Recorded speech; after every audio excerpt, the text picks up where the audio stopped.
That's an interesting... Usually I hear people comparing Paimon to Asmodee, but not Renova. Hang on, I gotta go take a look at Renova again. Uh, I am truly, truly plagued with aphantasia.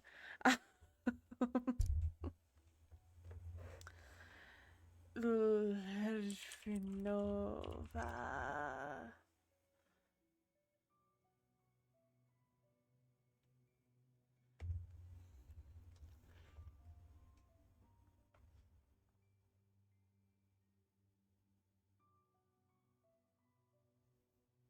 I mean, I do see it in the hair a bit.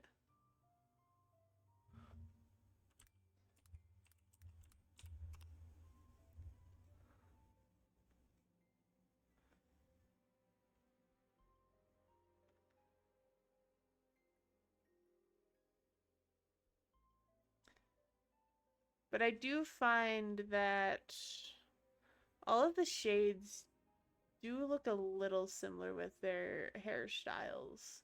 Slightly. With how it frames the face.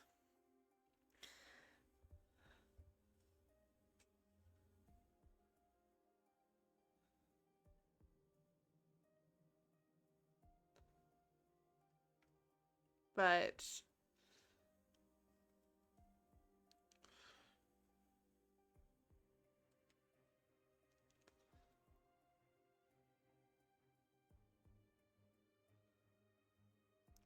Staring into I'm my eyes okay, is no. ill-advised. I can't promise you'll like what you see.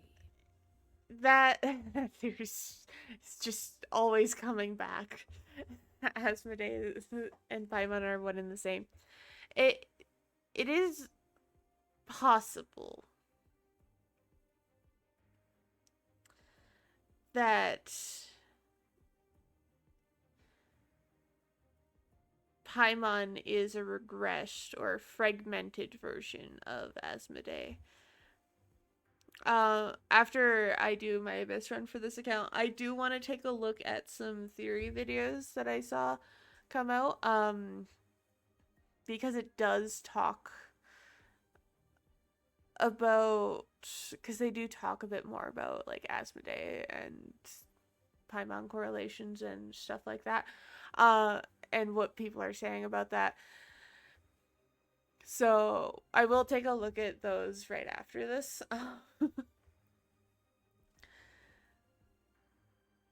But it's, yeah.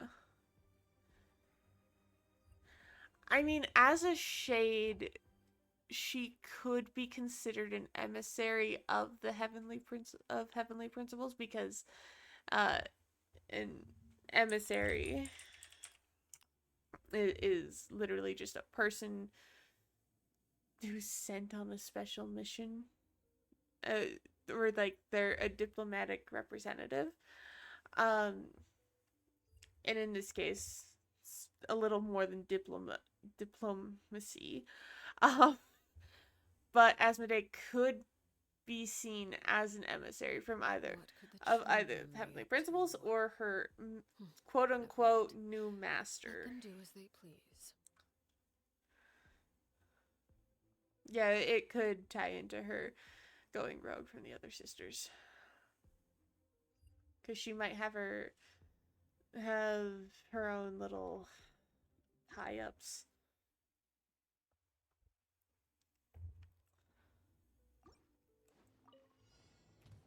There is no escape. Show no mercy. One with nature. Come on, stand up. Fallen leaves adorn my nut. You two.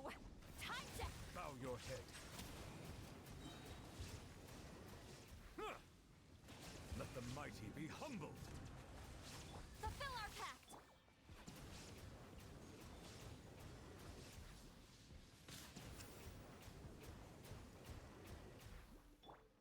The wind knows me. Illusion shattered. Now you shall perish. Alright. Where'd you go? There he is.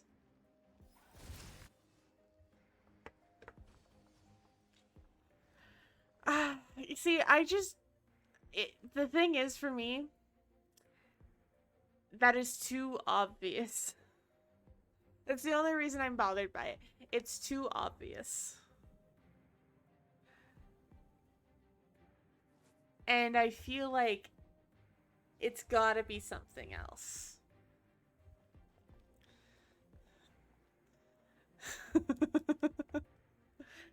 It's true, Paimon is too sus. But, like, it just feels like it's too obvious. To me, at least. It could be, and I am perfectly willing to admit when I am wrong. But until it is proven, I'm still gonna dislike it. I'll probably dislike it even if it is proven. Laid bare. Busted. Stars, shine for me. That is true. It makes more sense in this moment specifically. Everlasting as the moon. Transfixed.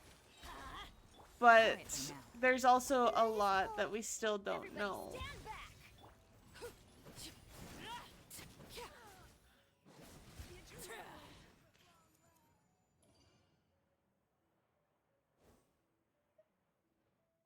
Yeah, there is a better argument for it now. Should I attempt floor 12? Should this account attempt floor 12?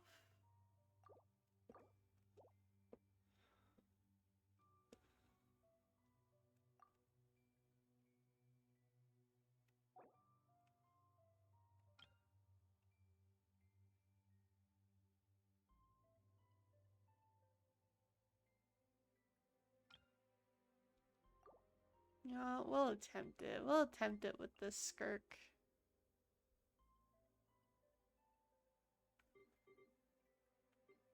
We'll use a skirk as burst skirk. Specifically.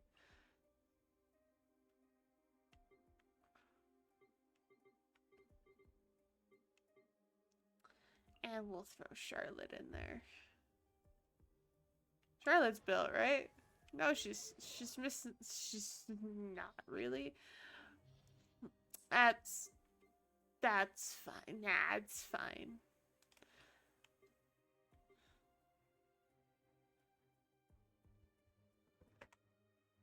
Oh, you actually got the ads when they said they were running?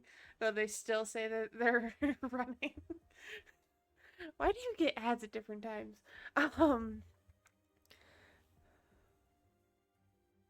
I get that there is a better argument now for Asmodee being Paimon. But I do feel like it's too painfully obvious. And I feel like there's gotta be a different it's just gotta not be that. The obviousness is why I'm against it. It's the biggest reason why I'm against it. It's too obvious. In my eyes, it's too obvious. I get that it's not.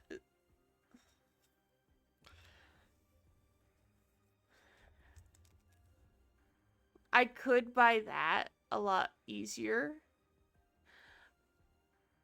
Especially since we know that the whole thing about puppets is it is something that came to A from a dream, which could have just been that Celestia or one of the shades even. And so they likely have a more refined version of it. But that I would better buy that Paimon was made and that she's just a puppet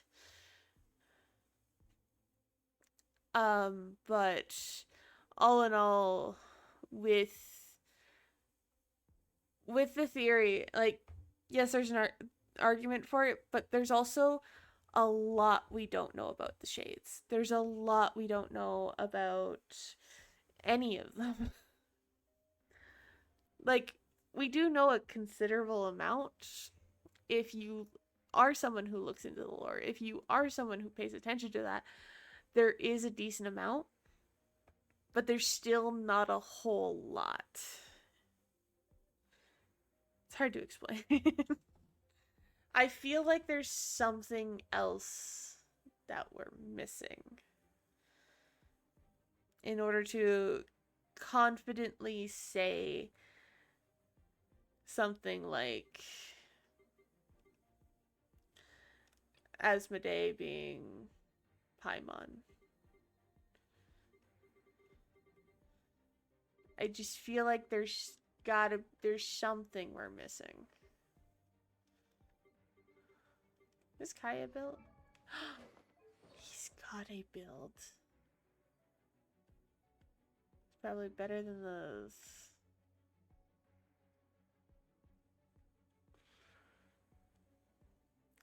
For me,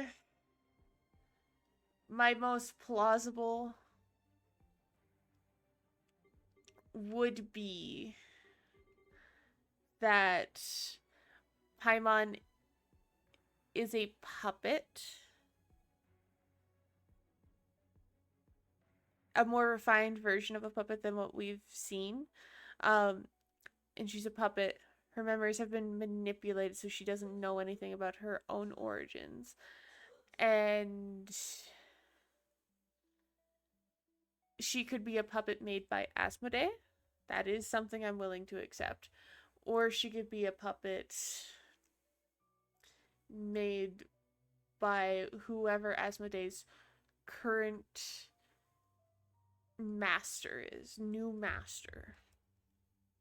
Now, a lot of people are hanging on to that loves her master more than herself bit from that teaser trailer. And I think people are hanging on to it a little too strongly. Because a lot of people took that one line and was like, it's Paimon. Paimon is Asmodee. That's why she's missing.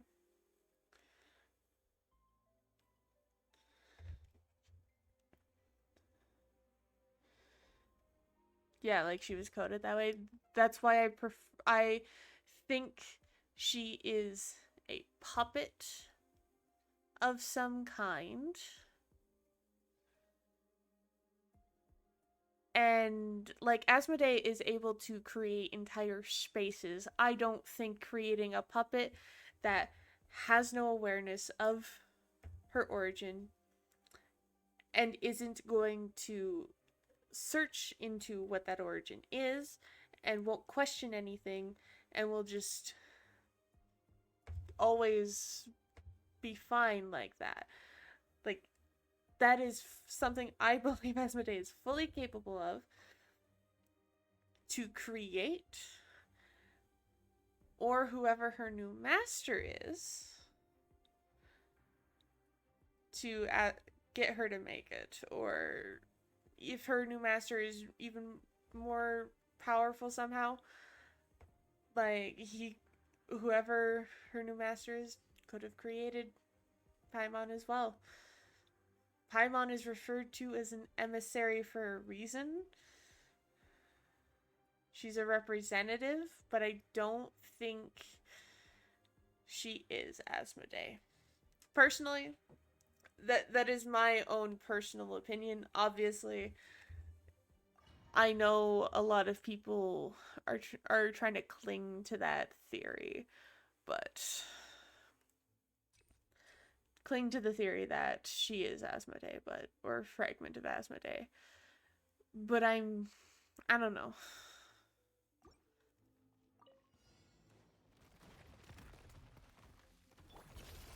Into the void. Show no mercy. Suffer the wrath of evil. This moment will be frozen in time. Be sanctified.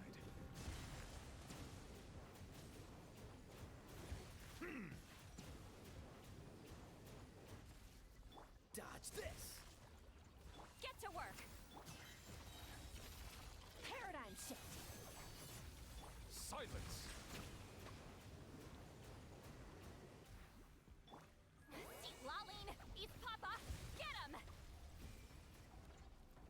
Freeze! Oh, so sorry. Show no mercy. Settle down. Huh. Into the void. Dodge this! This moment will be frozen in... Fulfill our pact. Bow your head. I will look at chat in a moment. Suffer the wrath of Eatsley. Merciless. Paradigm shift. Cool it! Don't get frostbite. The tides beckon. Fearless.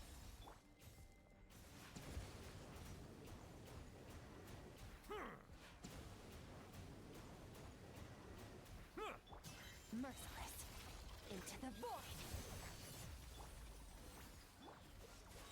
Oh, so sorry. Settle down. Eat Laline. Eat Papa. Get him. Annihilate. Death power.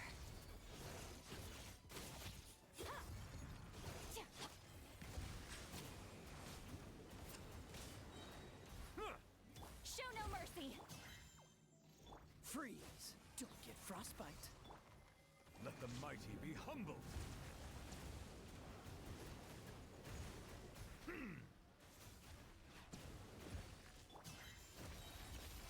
Another star goes out.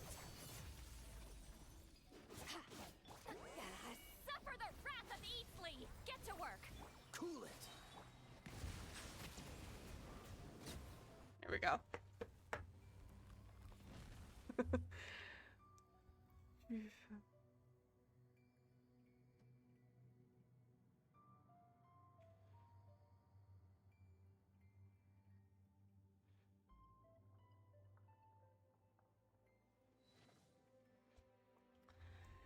Yeah, these are all great points. My working theory, I do have a theory about this. My working theory is that Asmodee purposefully split up the twins. Not for the heavenly principles, but for her new master. Now, the reason I say this is because it's all just too convenient that our twin is getting through the things that they are getting through. They are doing the things that they are doing. Our twin was pulled into the world, had no memories until much later. That's also a very important point.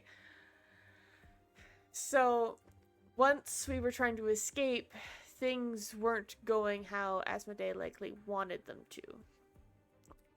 So I think by the Cataclysm point, Asmodee may have been slipping from the heavenly principles and what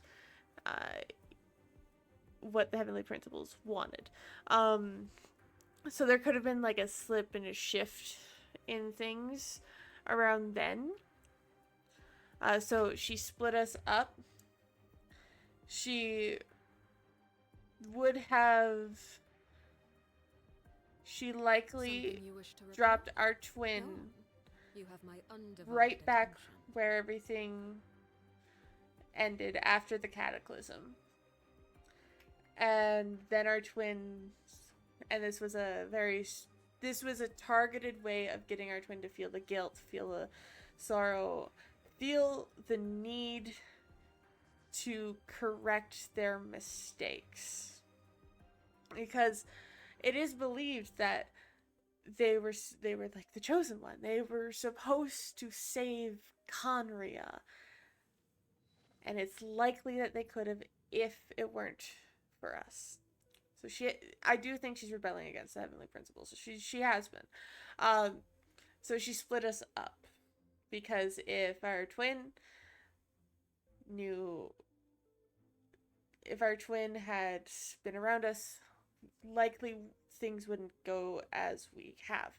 Now, in one of Zhongli's story quests, yeah, this is going far, he did mention an atlas. I forget the voice line exactly. I can actually go check. Actually, let's leave for now. There's a voice line, and I think it's Zhongli's. Can we see story quests?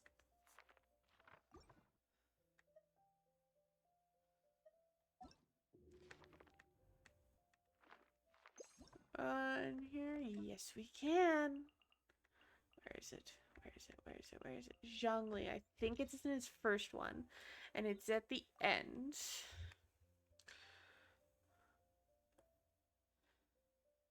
For this place, no.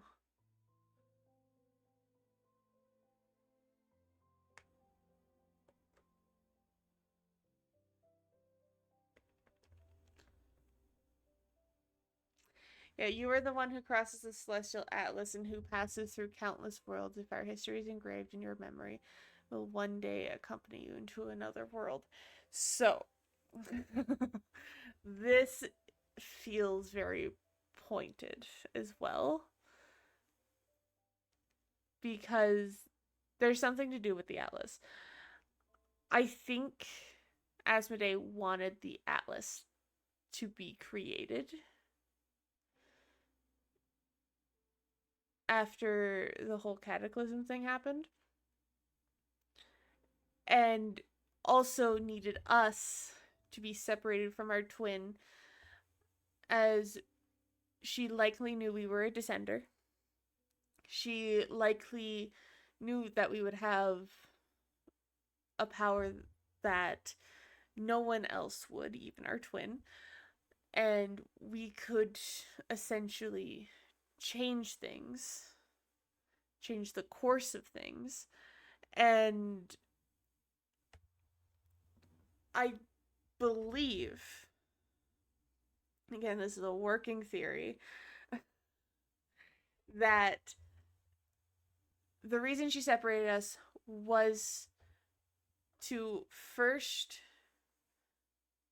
weaken us, which was likely just a side effect of her powers, and it would allow us to get stronger, to go through Teyvat, to learn the histories, and it would prevent us from being able to leave, essentially.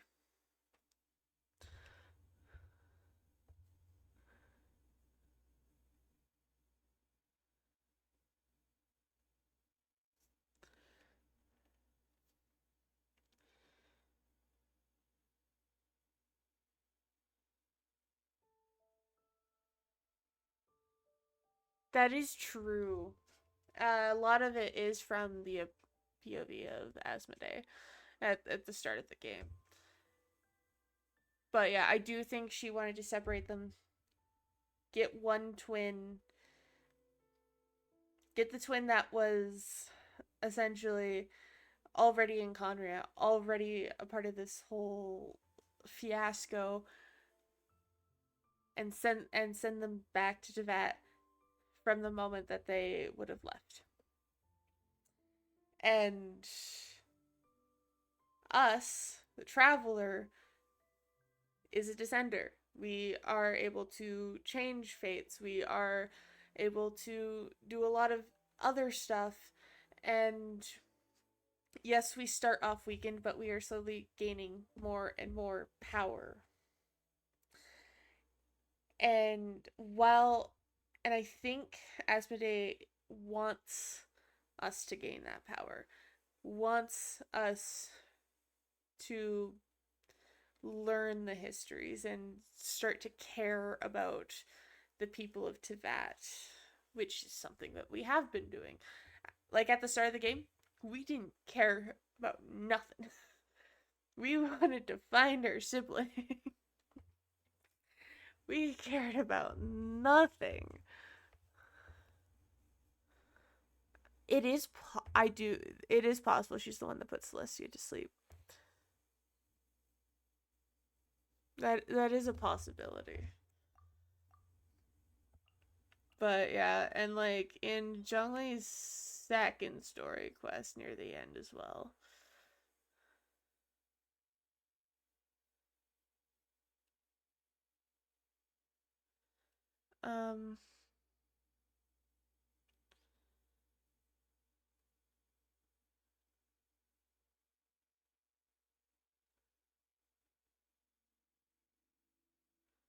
And Zhongli signed a contract before it all began, which is likely a contract he ended up signing with Asmodee.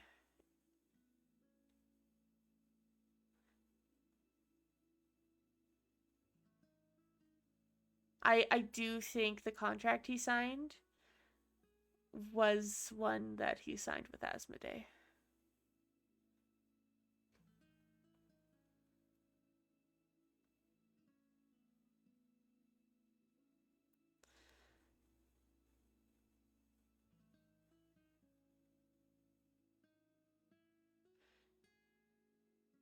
It is, because Zhongli is just cryptic as hell here, but he does say you are capable of finding them and bringing them into light, which is interesting.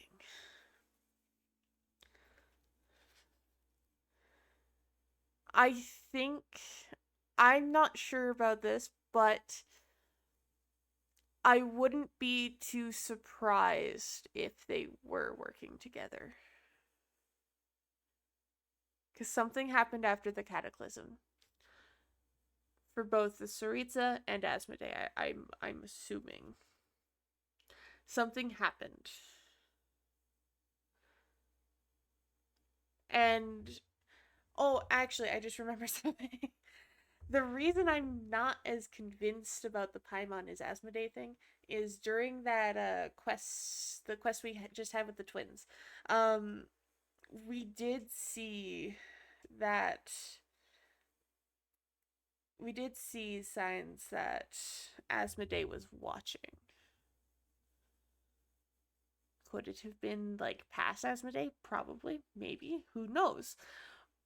But there is something that rubs me off the wrong way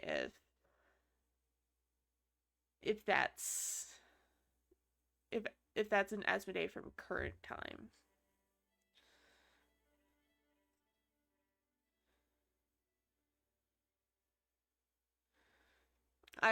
But I wouldn't be surprised if they were working together. Yeah, she's the god of space, which is a huge, which is like it's a huge branch, because like she's able to create.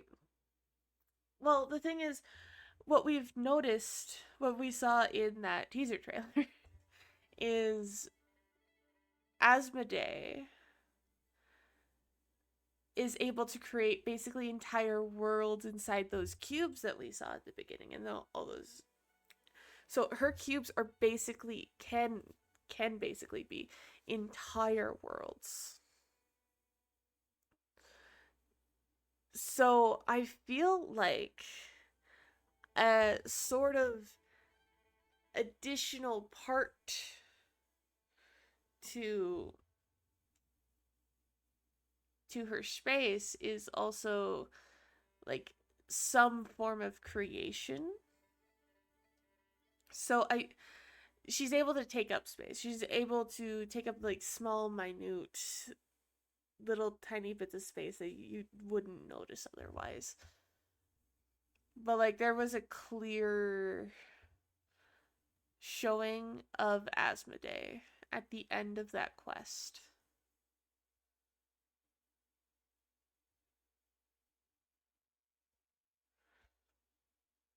I'll have to wait and see what it means though. So yeah, there's a lot of little bits of things that you get from the Archons.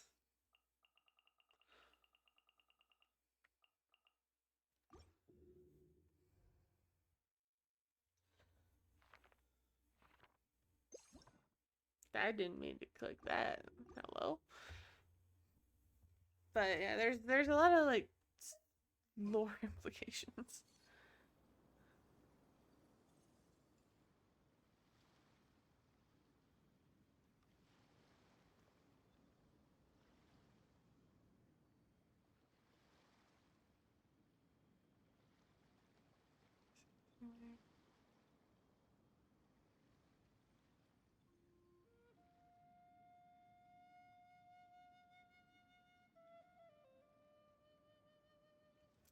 I mean, that does line into a lot of things that Asmodee has been shown to be able to do.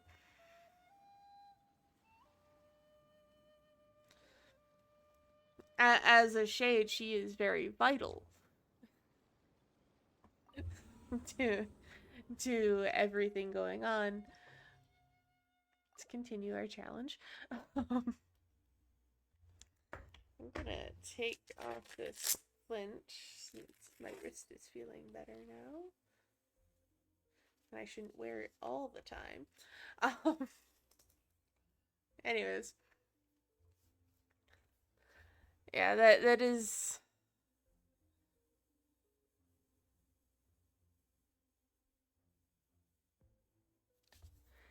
It is possible that it could be from her. And I do think that if she was still working for the Heavenly Principles and with the Heavenly Principles, she would have patched up the sky by now. But the sky is still has a hole in it. Still got a hole. Cause she should be able to patch up the sky. Like, she's a shade of space. So Water comes in many flavors to the discerning palate. shush. Mondstadt's water is crisp and pure, while water from Lira... Into the void.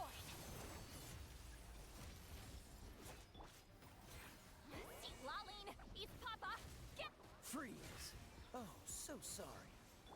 Be sanctified. Huh.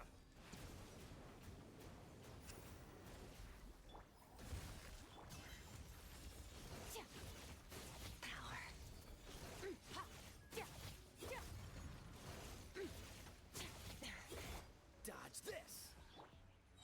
I'm out here nearly killing. Time to end them. Show no mercy. Don't get frostbite.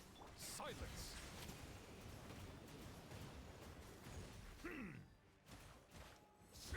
Merciless. Paradigm shift.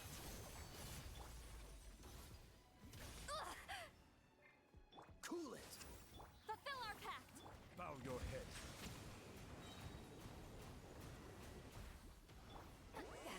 Suffer the wrath. Medusa, I can feel you. The tides beckon. I'm a little focused.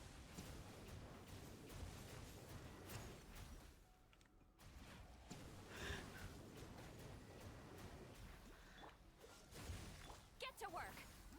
Settle down. Fearless. Into the void.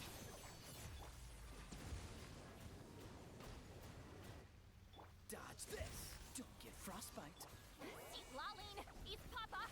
Get him. Fulfill our pact. Fearless. Another star goes out.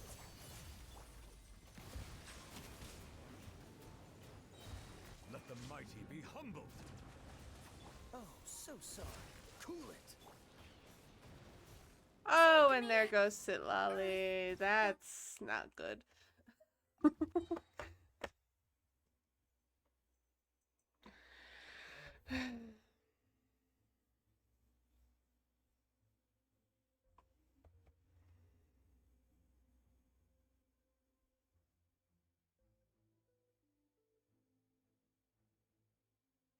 It could mean that. It could mean a falling out. With the Order, the Heavenly Principles. It's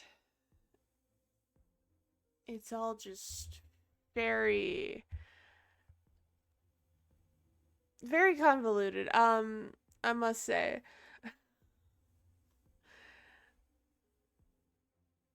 I also know that I don't tend to agree with a lot of like content creators and theorists, just because I feel like it's not as simple as what they're making it out to be.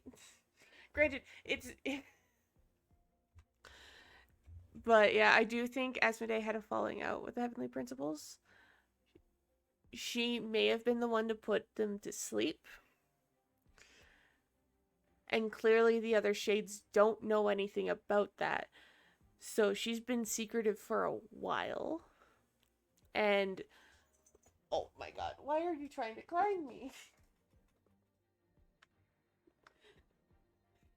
God.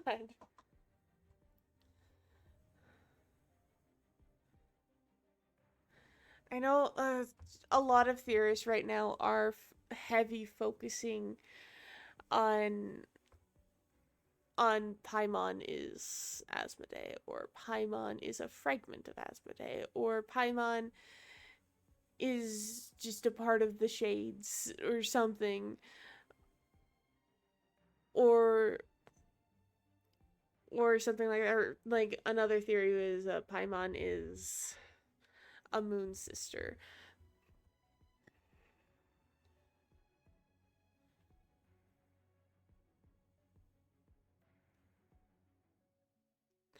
I feel like if Asmodee came out to be an ally, it would be a twist that a lot of people aren't expecting.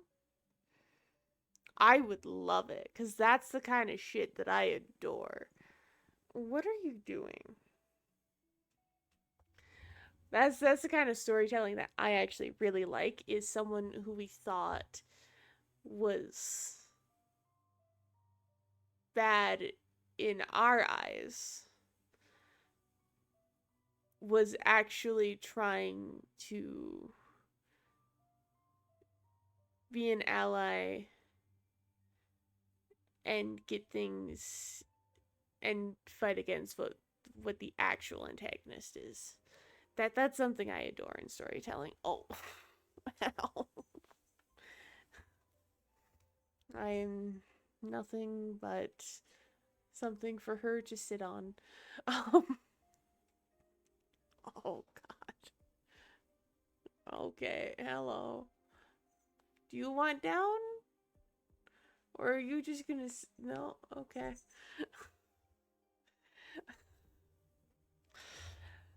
But I see the value in my own work, but Paradigm shift. Get to work. Freeze! This moment will be frozen. Not you two. Time to. silence! Be sanctified. Fearless. Into the void. Cool it! Oh, so sorry. Fulfill our pact.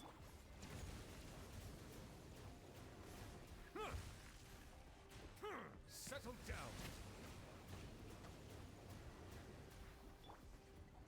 Dodge this! Paradigm shift. Suffer the wrath of Easley. This moment will be frozen in... Silence! The tides beckon.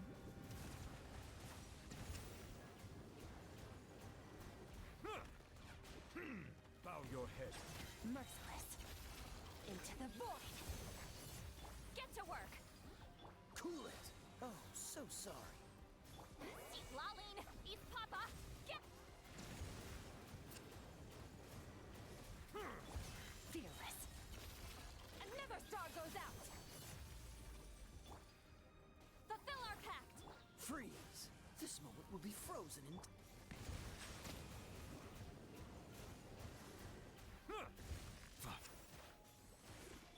Merciless. Paradigm shift. Suffer the wrath of Easley. Cool it! Oh, so sorry. Be sanctified.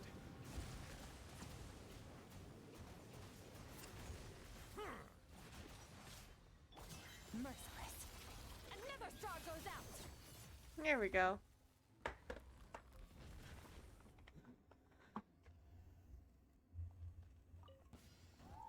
Laid bare. Teamwork is dreamwork. Gotcha. Things are about to get dicey. Not now.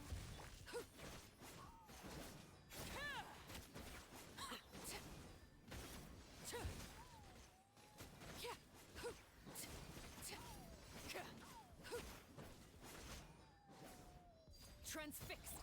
Let's light it. The night is cold. Don't be scared.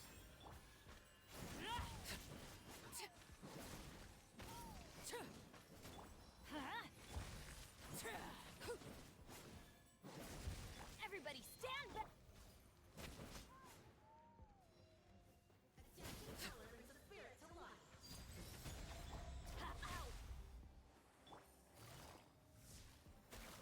My guiding stars. Witness my rise. Overruled.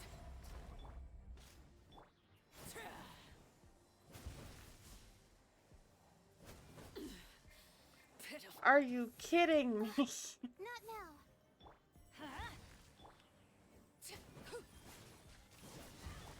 Teamwork is dream.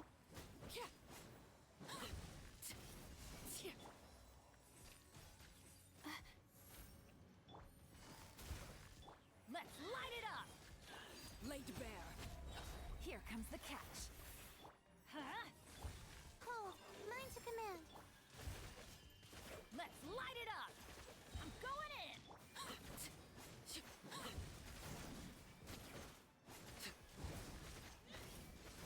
This shall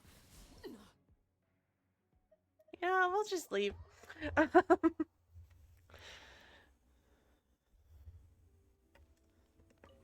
Yeah. Her involvement does become deeply personal if that is the case.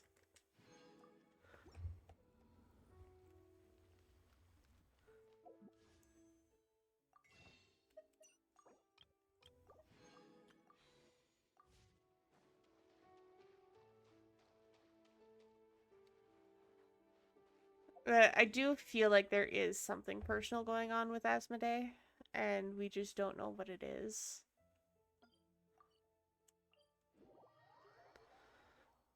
Oh my god. Nice. I like the rain. However fearsome the lightning may be, its wrath is limited to the realm beneath the clouds. The high heavens above remain clear.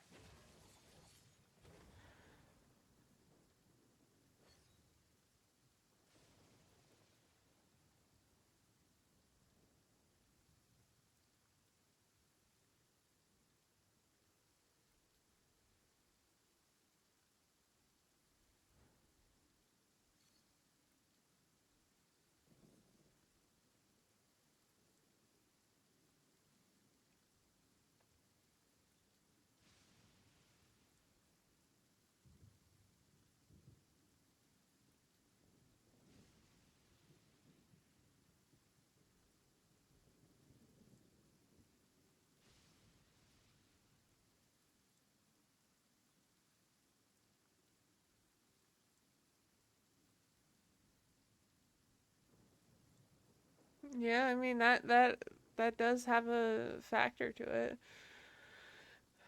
That is very possible what will happen, actually. Yeah, I'm ready for it. I'm ready.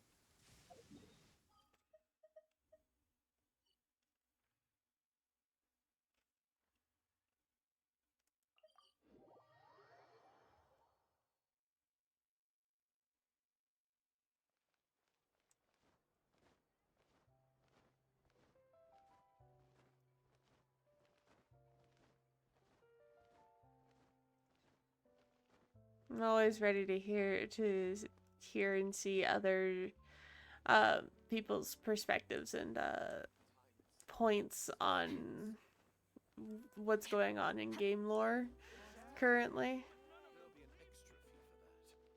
And, like, theories about what will happen.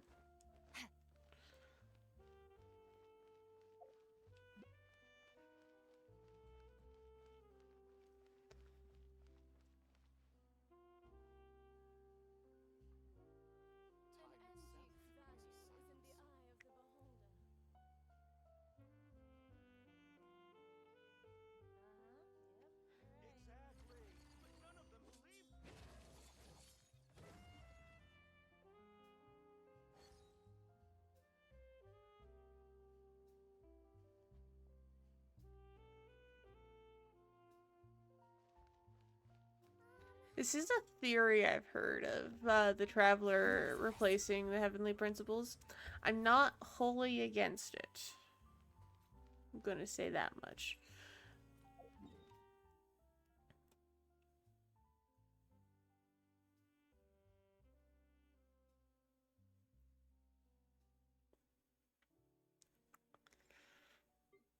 Yep.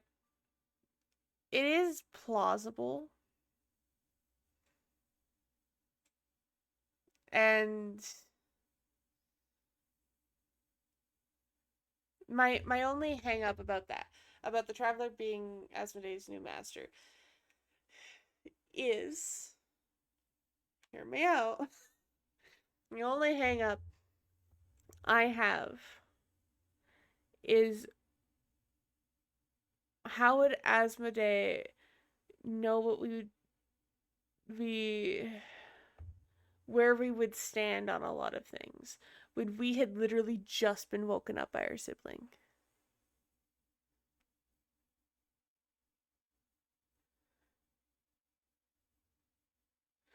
We were literally woken up by our sibling. We saw a little bit of the Cataclysm, and then we were dipping out of Tevat.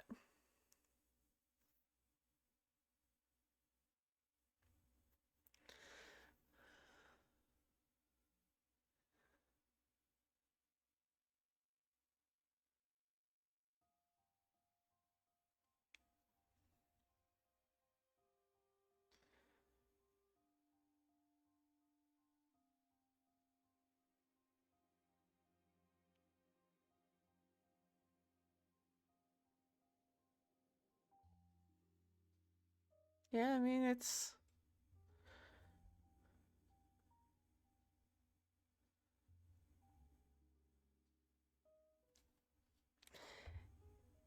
it would be interesting to see her sacrifice herself. I am liking,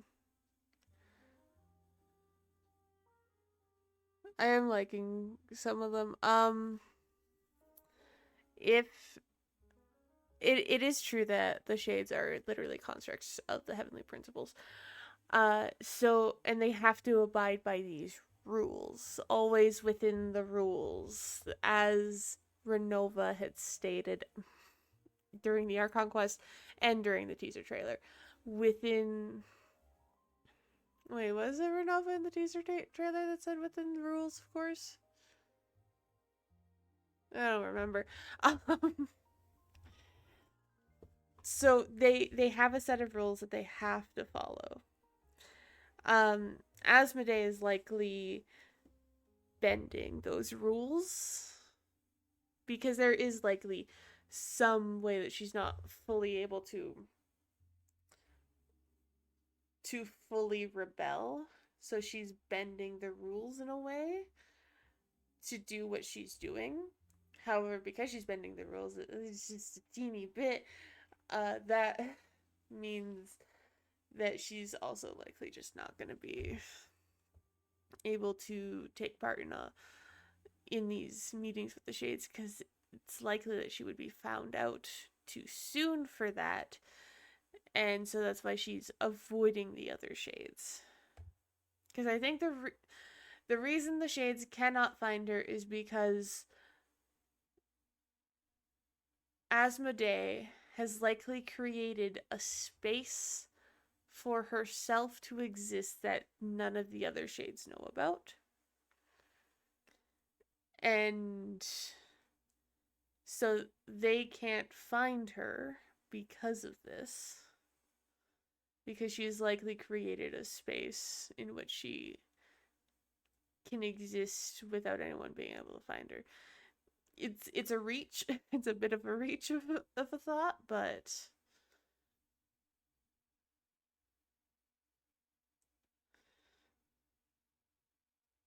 yeah.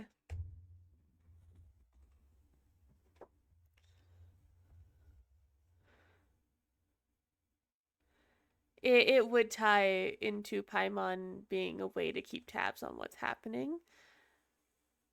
Because it's likely the moment she leaves that space that she is hiding in to make sure that things are going as she had planned. It's likely it would tie into Paimon keeping tabs because she would almost be able to know that things are going as she sees fit for them to go.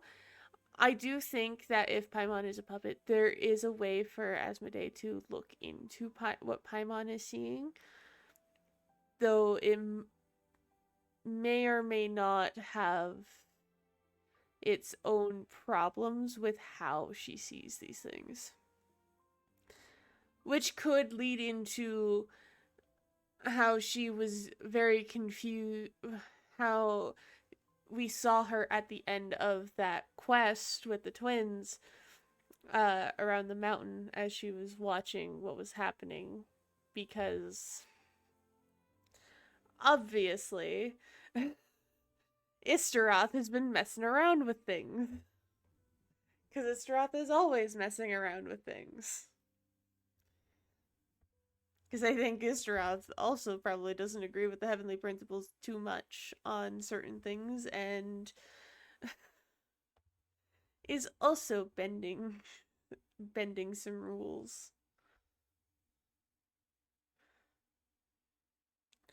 It did seem sort of like Istaroth already knew that Asmodee had switched sides. It did seem like something that Istrath already knew. Venti could also be feeding info, definitely.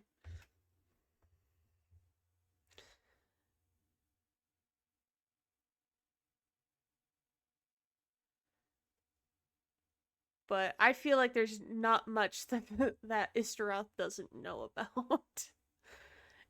Personally. As the god, as the shade of time, as a god of time, God, there's not much I don't think she doesn't know. I think Istrath is the one person that Asmodee would not be able to hide from wholly. And however, it's likely that Istrath has been rebelling in her own way against the Heavenly Principles and doesn't want to bother with Asmodee.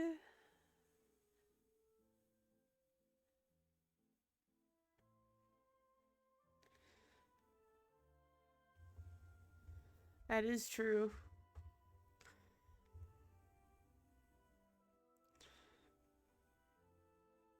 Israth could be feeding Venti info as well. It's really hard to say. Because Venti's just so sus. Venti's literally one of the most sus characters out there. We need his second story quest. That was a refreshing chef that we meet again.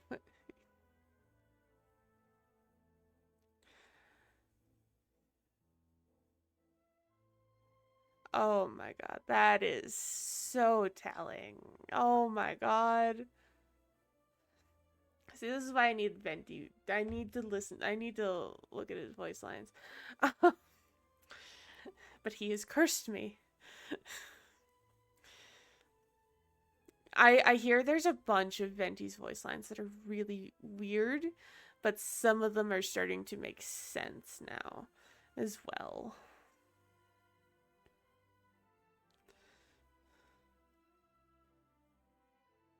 And also, remember, Venti was asleep until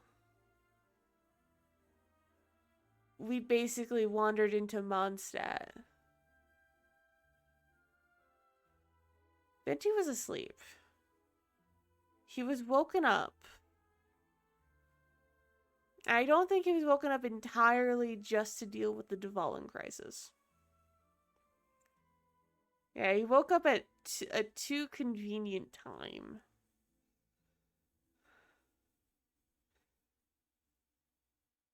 So I feel like in at least some capacity, Istaroth is either somehow working with Asmodee or knows what Asmodee is doing and is inadvertently, well, not inadvertently, is setting things up to help Asmodee.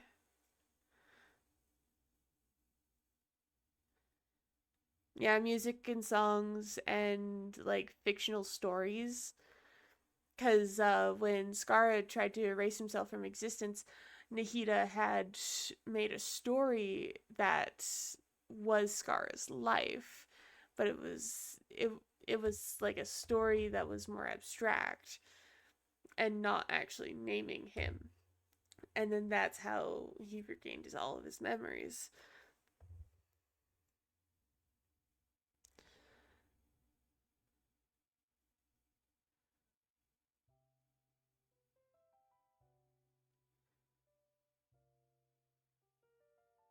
Yep.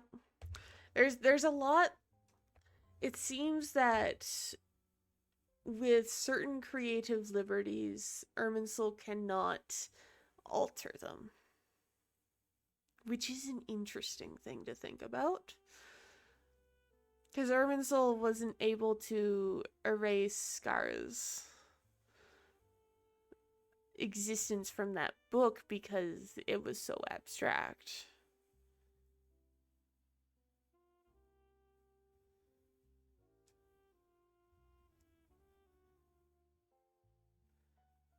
Yeah, we do need to pay attention to songs.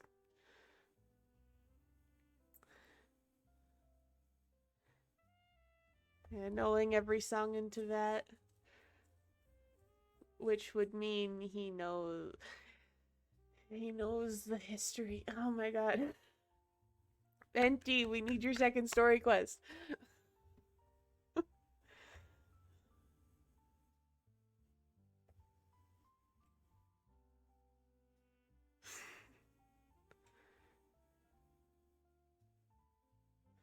Yeah, that is interesting.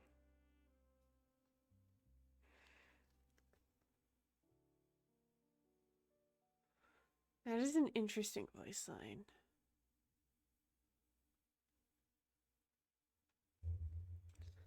So he wants the stories so that he can write them into songs so that they can't be tampered with by Irminsul.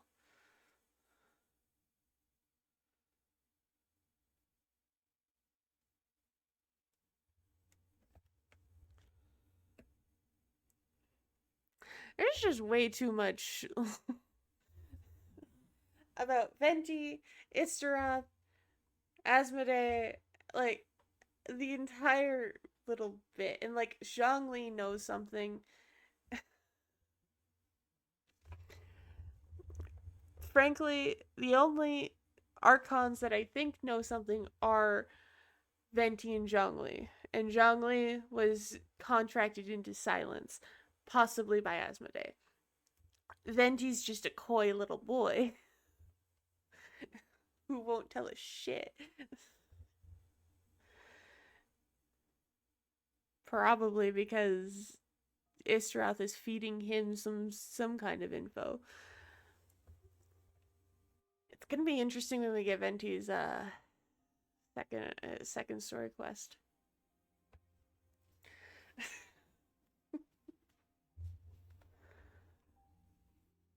Venti has too much lore about him. He's too coy.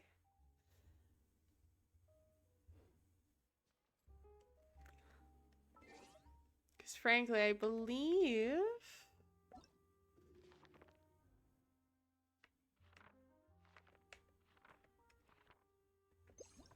we go in here.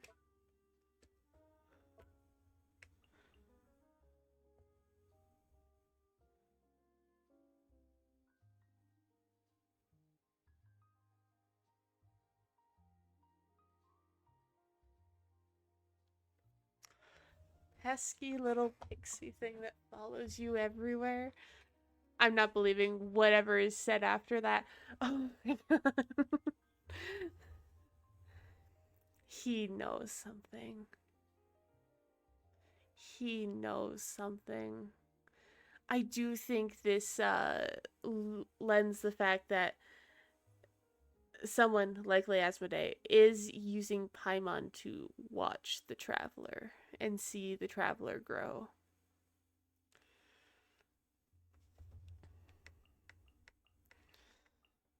I mean, if we look at Venti's first story quest, a lot of it's kind of nonsense up until you get to like the end of it.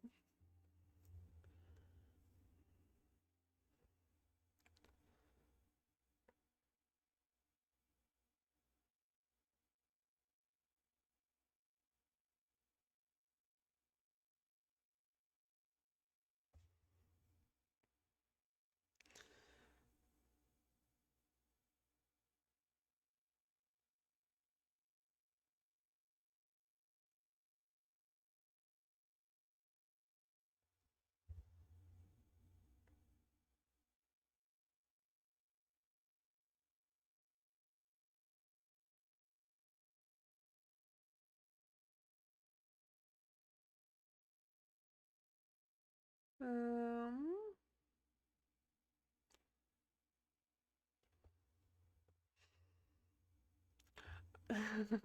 oh, that Venti line. Not that Venti line. Hang on. That's an interesting line. Way at the bottom here. You know, you're so smart it almost makes me uncomfortable sometimes. That is a suspicious line.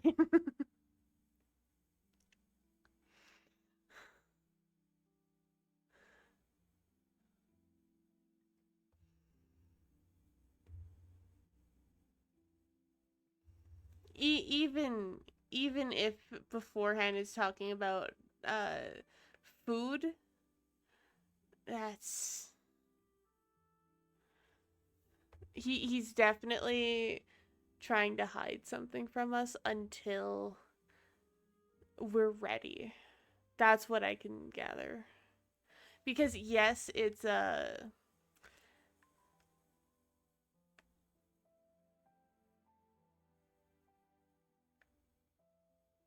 getting a little peckish or something. Like this whole exchange is like talking about his dead friend and the everything that happened his dead friend, and then it went straight to food and Paimon was confused, uh peckish, getting a little peckish or something. But the thing is, to include, you know, you're so smart it almost makes me uncomfortable sometimes, that is not a typical response to that.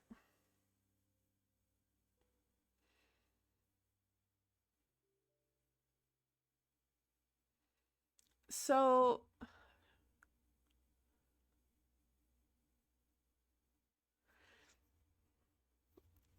there's definitely something that he's hiding from us until it's the right time. However, he has to be careful with what he says around us, it seems, because he does recognize that we are smart and we will piece things together. But if we piece things together too quickly, it could ruin things. So he has to be careful with what he does reveal to us. Of course, no one's gonna pick up on that. This is a quest from like ages ago.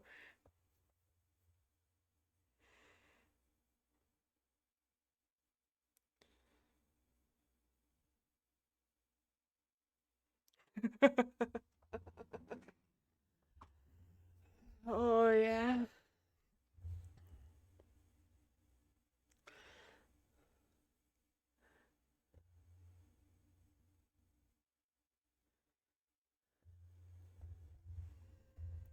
It is likely that Venti needs to talk to us without Paimon present.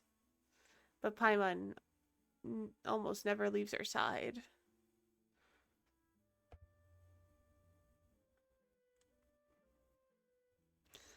And him calling Paimon a minor inconvenience, come on.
Hmm.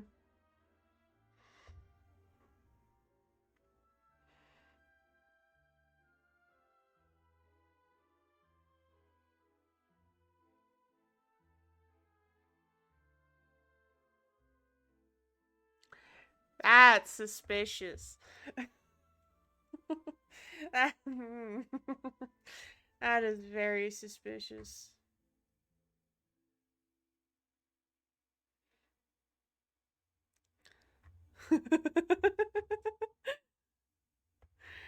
I do need to read them, and I have tried to pull for Venti so many times. The little bard doesn't want to come home. I do need to read them, but the bard says no. The bard has cursed me to not get Animo, and I think it's to protect his voice lines from me.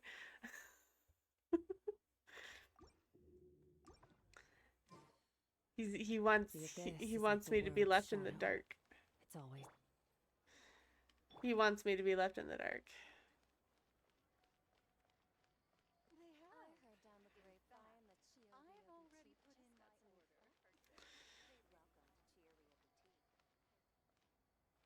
I do think it was Istarath interfering. Istarath likely woke Venti up and gave him a quick little brief on things and then let him figure things out from there.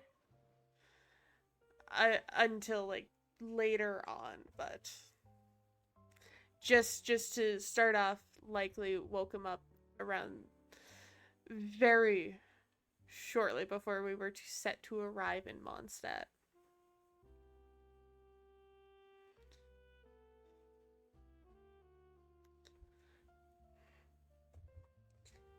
I'm of the mind that Istarath is doing her own kind of meddling.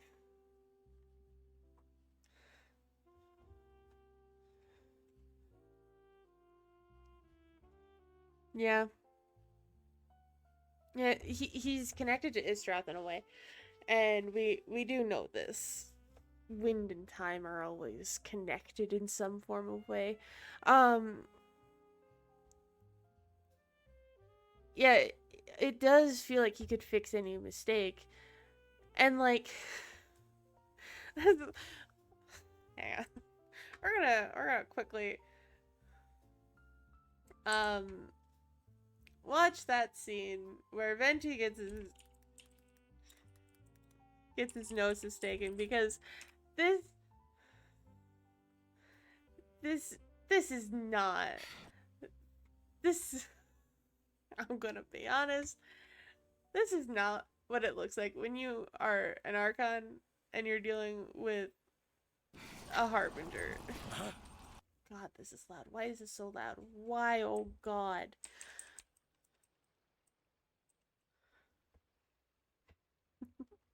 Maybe not that low.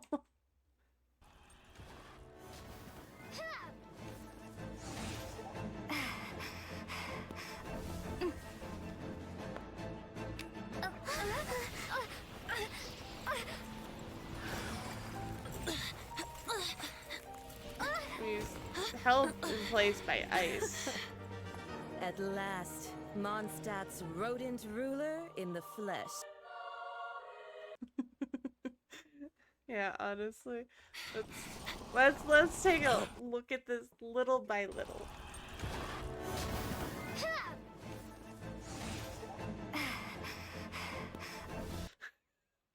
He did look very surprised here. Like, this is the look of someone who did not expect this.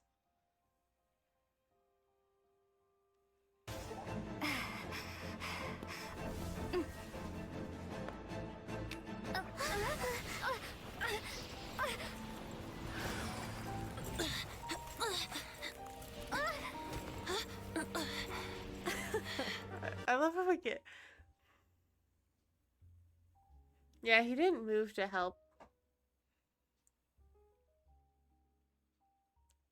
He didn't do anything, which is so suspicious.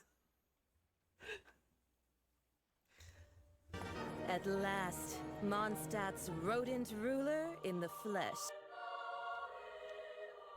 Like, she's an 8th. She's in 8th position too.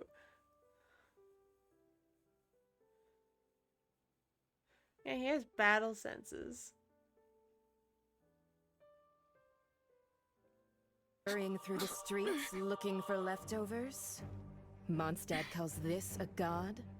Resident rodent beats invasive vermin. Don't you dare speak back to me, insolent bard. Like, I feel like this is just like a little party trick here. Absolutely. Also, why wouldn't he have done this earlier if he actually wanted to fight back from getting his gnosis taken? Archon of Mondstadt. Like, the moment he was trapped, he should have been doing this.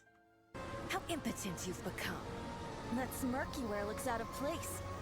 Did you steal it from your master's face? Meanwhile, these lines are literally just because she blamed because of their history. Yeah, a show for Traveler who is watching. Should have held your tongue.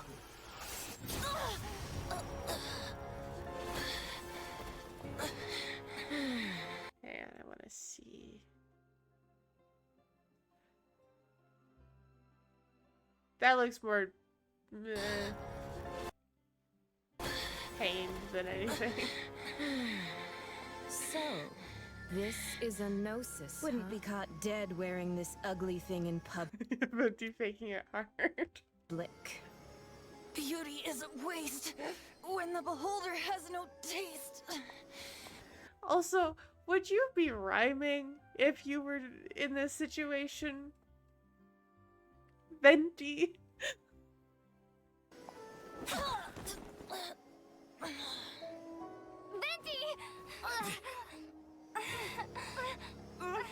Well, we have what we came here for. Come, before our dear Favonian friends arrive. Leave nothing for them to find.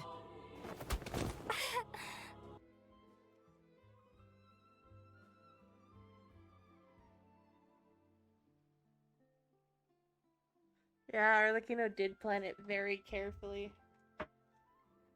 He's the fourth. And you can't say there's inexperience with it because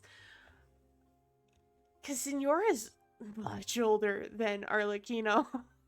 Much older. It's just, Venti wanted his gnosis taken.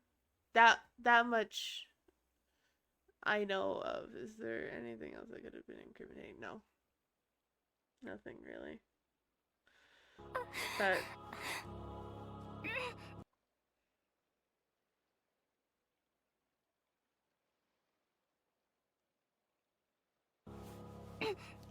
that is true. There could be a defense of some kind with having it just ripped out like it was from Venti, but obviously Signora had no issue with that because Venti wanted his gnosis taken, I swear.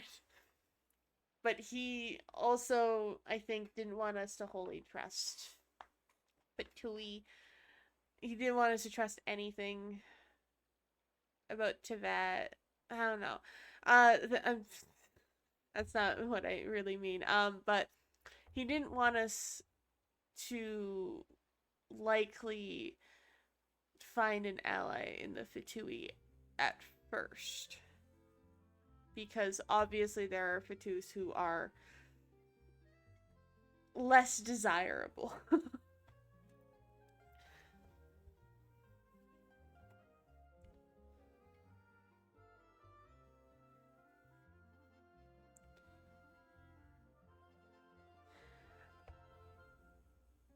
I mean, Focalor was one of Egeria's Oceanid familiars, so she's older than 500 years.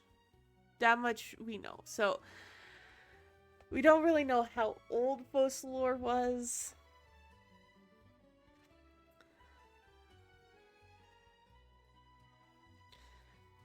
I don't... Hang on.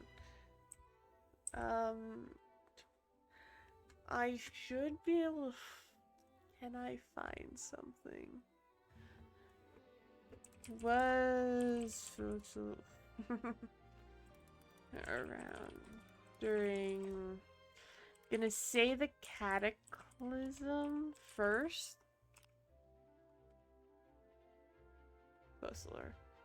Let's just go in here. Among the 7 presiding over Fontaine, because I'm not gonna trust the AI thing.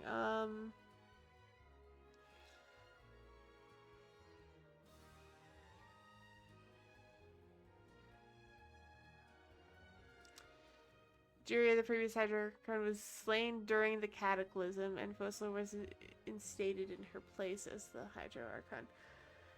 Because, yeah, Egeria was slain during the Cataclysm.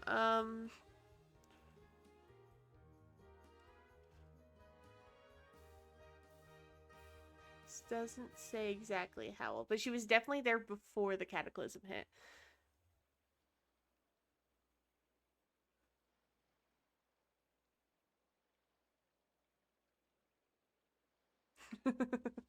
Slight lag. Not Twitch chat lagging now.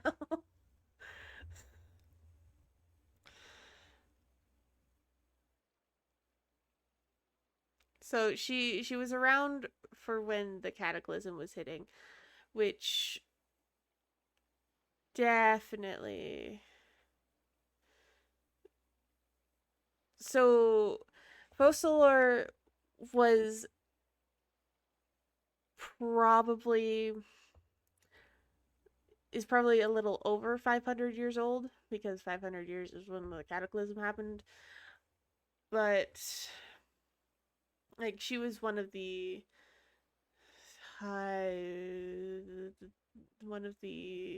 Oceanid familiars who was turned into a human by Egeria's issue. So it likely happened. She's likely old 600-ish. Probably not a combatant, no. But that doesn't mean she didn't see any form of combat. We just don't know a whole lot about that.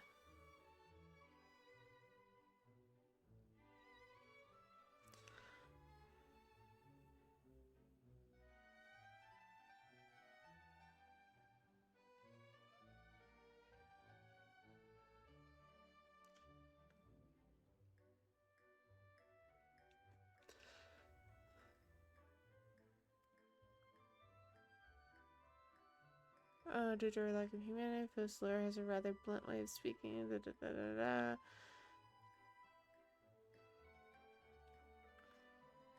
Yeah, one of the main traits of Fosler is her intelligence.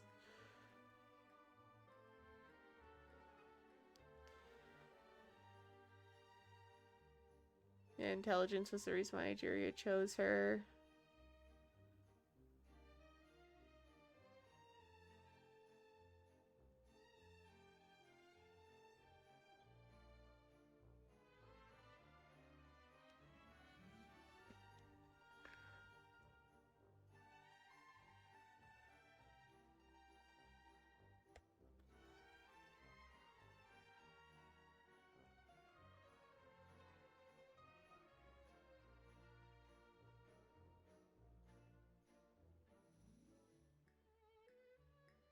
Yeah, that is true. In the end, yeah, it is very very true on that.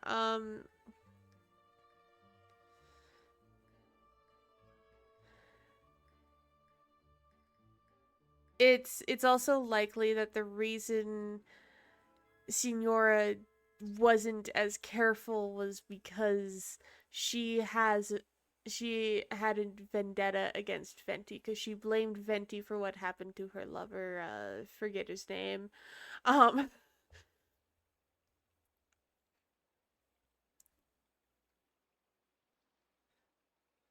yeah, no. And there's also a reason why Dottore also didn't quite forcibly take the Gnosis from Nihida. He bargained for it.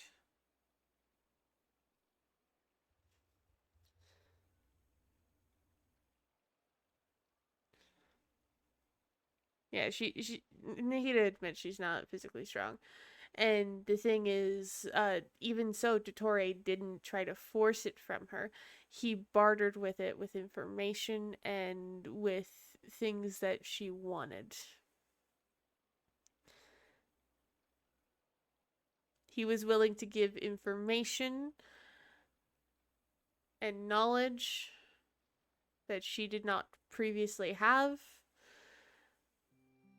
in order to get the Gnosis, because he wasn't about to take it forcibly, even though he is likely physically stronger than her. But there is the chance that the Gnosis has to be taken freely. Like, it has to be given freely in some sort of way.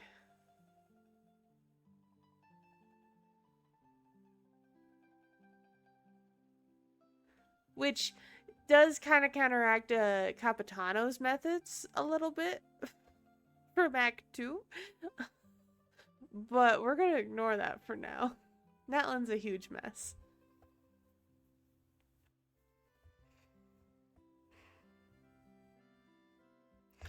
I mean, a lot of people put Venti as being the Archon because a lot of other people who would have been the Archon, who were offered the position of Archon, like Andreas the Wolf, and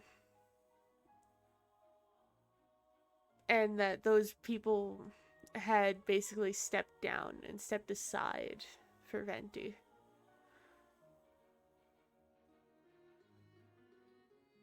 Which could have also been a bit of Isteroth's doing. Maybe, possibly, who knows. She meddles a lot.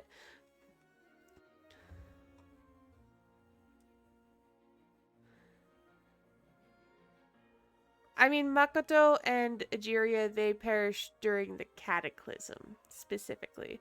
But, yes, he does have his own strengths in battle. He does. I mean, if we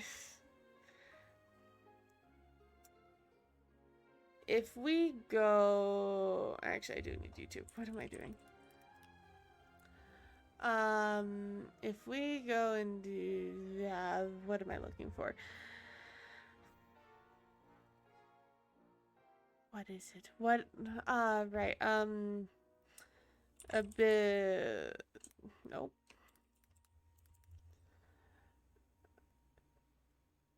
It's abyss something. Hang on. This genshin thing. This light. This thing. Okay. God, the fact that I can't remember this. All I remember is it says abyss. Way over here somewhere. Cause this is about the Cataclysm.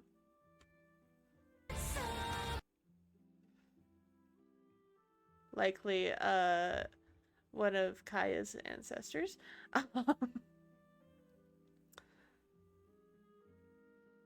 Where is it? I feel like... Cause like... Hang on. I'm trying to find it. Where is Venti's bit?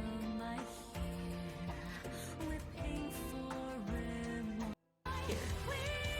Yeah, there's Venti. In what world are you getting past that? In what world are you getting past this? Wind is very strong. I'm just gonna say it right there. Casual hurricane explosion. Yeah, honestly, like, Buddy barely breaks a sweat here. Also, gotta love his Archon form. His Archon outfit's so skimpy. But yeah, like this whole thing is something. 天之上，权柄赐予7位圣者。山川与河流所及之处，皆为神的国土。 Yeah, we have Makoto here, shorter braid than Raiden's. Venti, Zhongli, Rukudevada. I'm assuming this is the Tsaritsa down here, shadowed.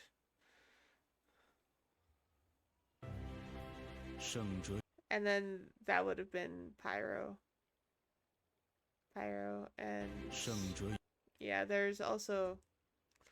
If I actually go back to this properly. Thank you. Yeah, so here is Egeria right here. And then the Tsaritsa. And then whoever the Pyro Archon was at the time. They keep the Pyro Archon very, very like this. 圣者以执政之名，于此尘世盘桓，人民栖息于神明的庇荫。And that showcases 时而垂眸，时而举目仰望，与神同行。 I feel like this is related to Egeria's 累 sin. 月经年，但在神明目不可及的地下，也曾有一个繁荣而又辉煌的美梦。 The day I waken from a dream, a glorious kingdom I see. Light of Hunterland, the gentle light glowing from people's eyes is interwoven with machines' ray. The day But like, this all shows previous stuff. However, what I want to point out is where the Archons come in. has come all of a sudden. When the past is gone, they stain the land with green sunlight. Hearts Where is it? broken, distant, replace this world. Does human arrogance on the run?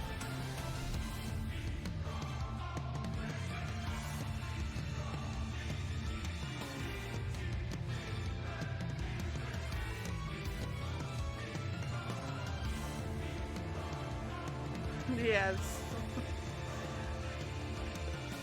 This was such a great video, though. The oracle descends, a wither. Yeah, like Rukkhadevata was stuck in Sumeru during the Cataclysm. Which all the Archons were called.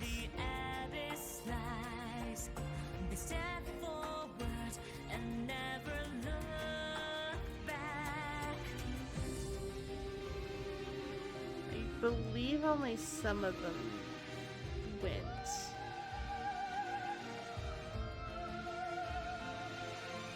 Because A was stuck in Inazuma. Yeah, all of them were called. Hang on. Right here. However, there's 1, 2, 3, 4, 5 here. What do you want? Yeah, all of them were called Agiria. No, not Agiria.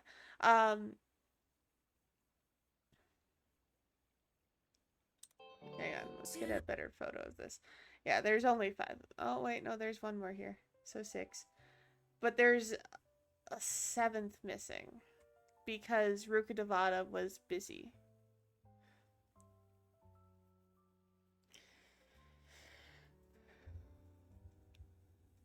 Yeah, but Rukkhadevata was busy with Deshret stuff. She was dealing with Deshret issues, so she couldn't go, I don't think. And so like they were all called, but not all of, but most of them, because like this is definitely Agiria with all of the blue that's there. One of these is the Pyro Archon, and one of them's the Saritsa. Has come all of a sudden, But this video does highlight a few things.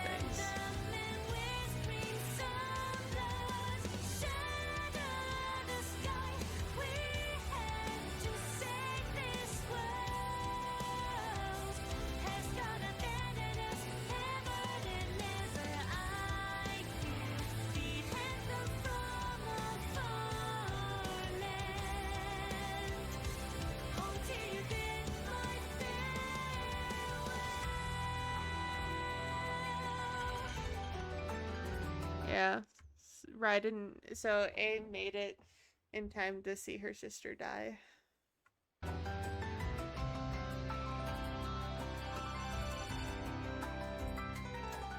And then that's Agiria right there,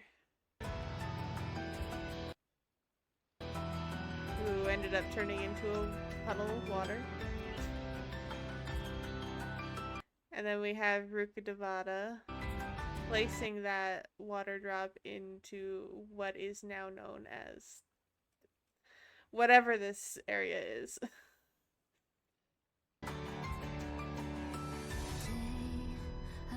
To keep that at bay. The glorious kingdom I live, sleep in underland. The day I set off on the way, a flourishing new world I see. But those are the 2 casualties from the actual Cataclysm. However, Rukkhadevata was, I don't think was at the Cataclysm. How do you spell Rukkhadevata? Let's Rook. That's wrong. Definitely. Yep. I don't know how to spell Rukkhadevata. I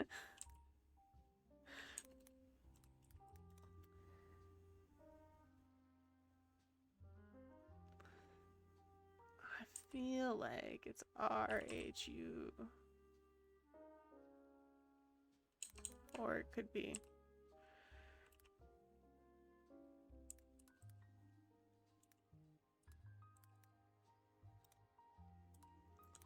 Thank you.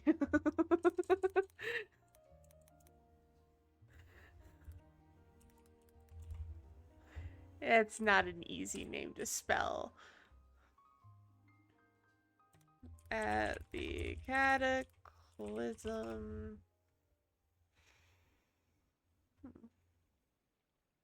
Okay, so the AI of Google says yes. So she was at the Cataclysm, likely. Story, the Cataclysm, here it is. So it is likely that they all went. 2 of them died. I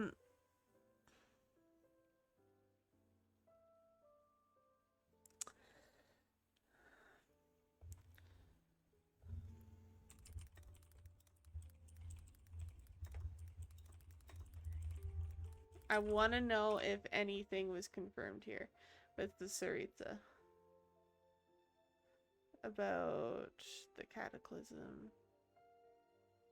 Nothing, because we don't know anything about Saritsa. Because, like, there's only 6 in that scene. In that little...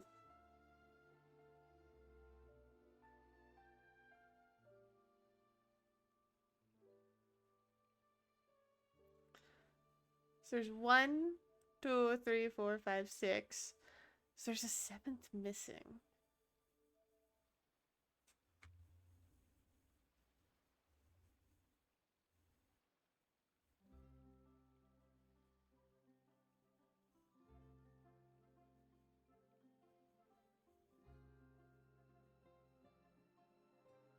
Yeah, I don't trust the AI. It's sometimes wrong. Which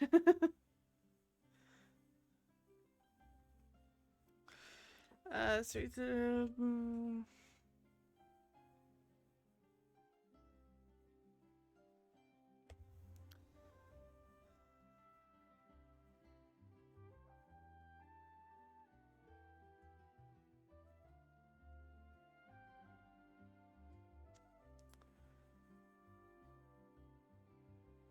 Ceres is at some point between the Archon War and the Cataclysm based on the events surrounding her accession. It is possible that the Tsar died during a conflict with the Abyss. She was left deeply changed by the events of the Cataclysm, and Dainsleif characterizes her thusly in the Tibet chapter storyline preview. She is a god with no love left for her people, nor do they have any love left for her.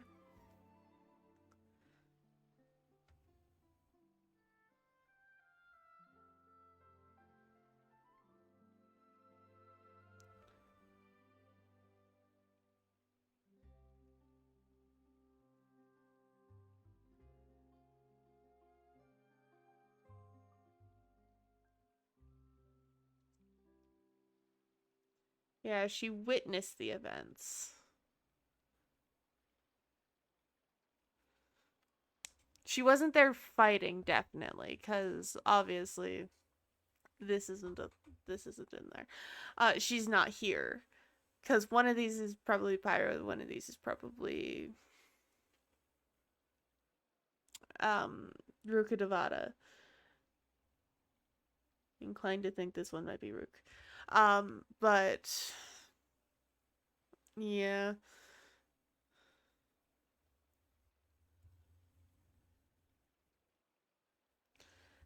Yeah, like with Ruka Devada, she was at the Cataclysm. So all but one of them was there fighting in the Cataclysm. And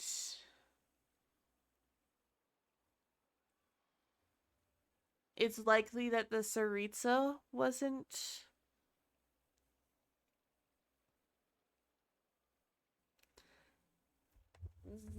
actually doing any of the fighting during the Cataclysm, which she probably saw what was happening in Conrad and what the Shades were doing at the behest of the Heavenly Principles. That's left her bittered or embittered here.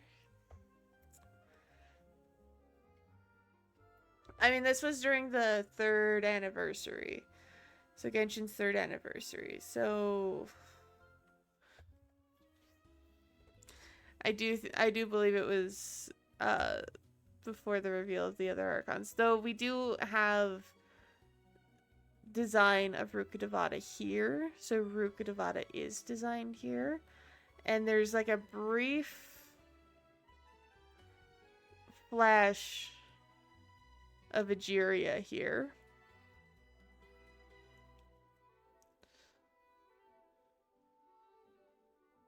So there are other designs, we just don't have ones for Saritsa or the Pyroarchon. But like this was originally uploaded to Bilibili, but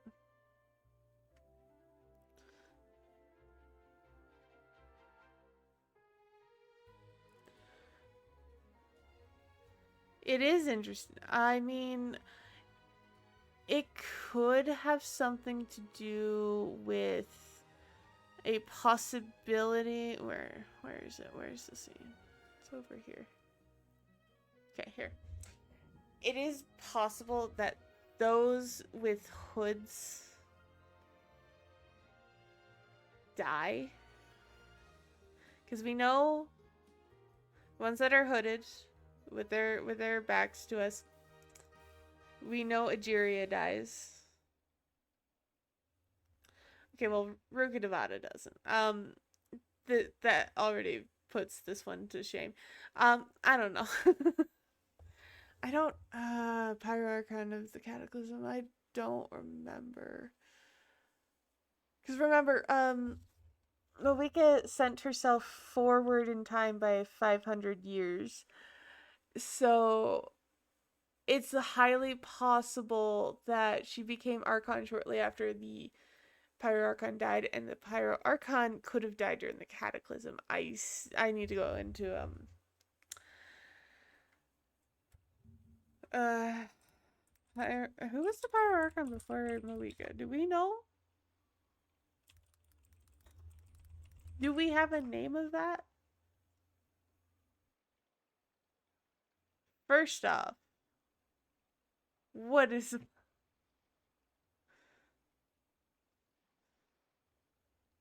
This isn't gonna tell me shit, is it? He was the first, second... Was it Maratha?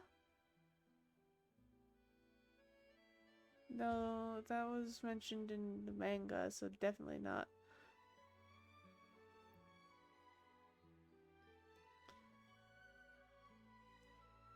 There's too many Pyroarchons. Oh yeah, she was the Pyroarchon during the time of the Cataclysm, placed her life in the sacred flame to be resurrected.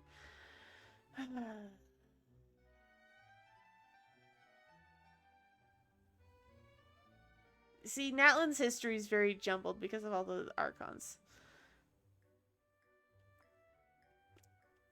So she was the Archon during the Cataclysm.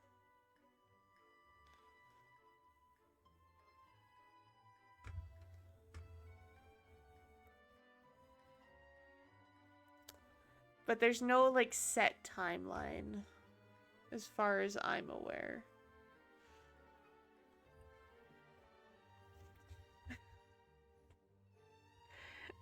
It's just...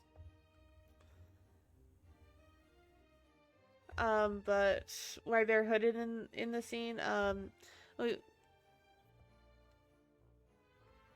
who knows? I mean, Zhongli has his hood up. Venti doesn't, because he's got to make room for that headpiece. Makoto doesn't even have a hood. So, like, it's likely that these are just what they would have been wearing during the Cataclysm, which doesn't make sense. Do not, in any way, wear something like this into battle. Ever.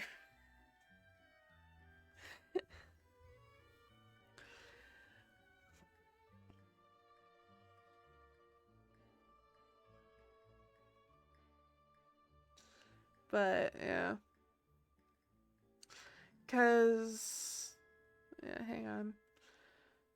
This monster.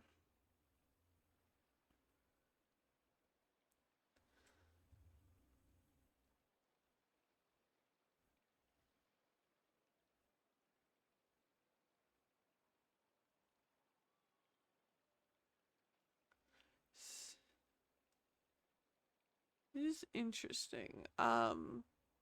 Yeah, our sibling only managed to save the forest with the Aranara only managed to save the forest with our siblings' help.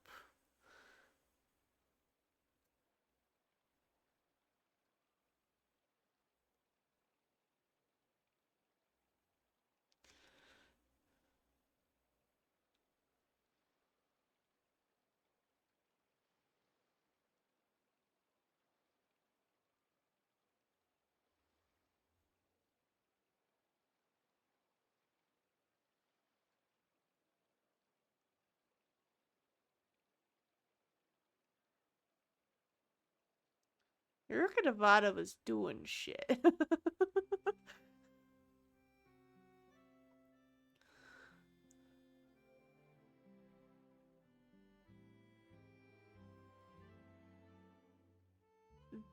This has always interested me.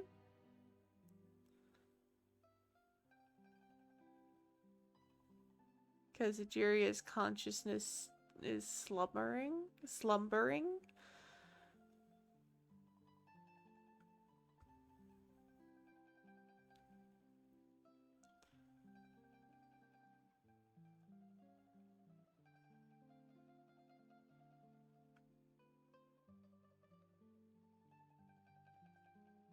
Um,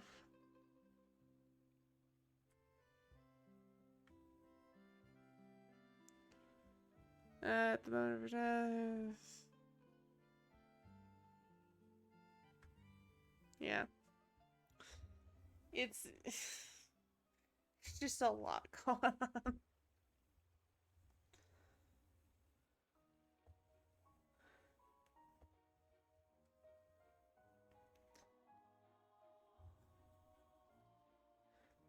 I do think he got to the wars through being strong. Like, and also, Nahida said to us that an Archon derives their power from the belief that the people have in them, and like, Mondstadt has a whole ass church and a statue. Like, he's powerful. I'd say he's been powerful. He would have been able to make it through the Cataclysm because of the power that Mondstadt provides him. Because of that, during the Archon War, it's a little different. He was a tiny little wind elemental,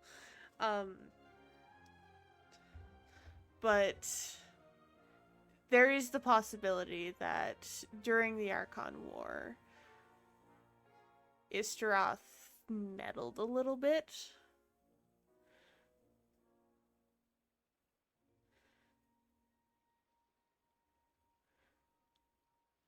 Yeah. There's a reason the indemnitium that was collected over the course of 500 years, with only a tiny fraction, probably at max 10%, being used to light Fontaine and power Fontaine. Because it is said that, like, sure, some of the indemnitium was used to power Fontaine, but a huge chunk of it was funneled into the oratories until enough accumulated and Farina's trial happened, and then it had to guillotine Fossilor's divinity. Yeah, like, the Divine Thrones essentially hold the dragon sovereign power. However, an Archon's power grows with the belief that their people has in them. Yeah, no, Nuvalet uses Pneumosia to power, because with his full sovereign powers, he has full control over both Pneuma and Osea. So he uses those to power Fontaine now instead of Indemnitium. Because Indemnitium was specific to the Oratrice, and the Oratrice no longer works. Without Focalor in it, it doesn't work. It's dead.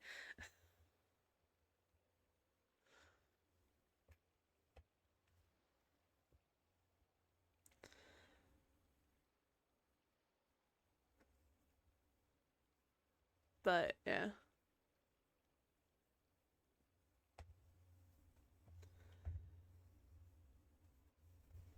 There's just there's so much lore. It's actually shocking how I have retained so much of this. That is something that shocks me. How I retain so much information. Like, yes, I've done the quest a few times, but like,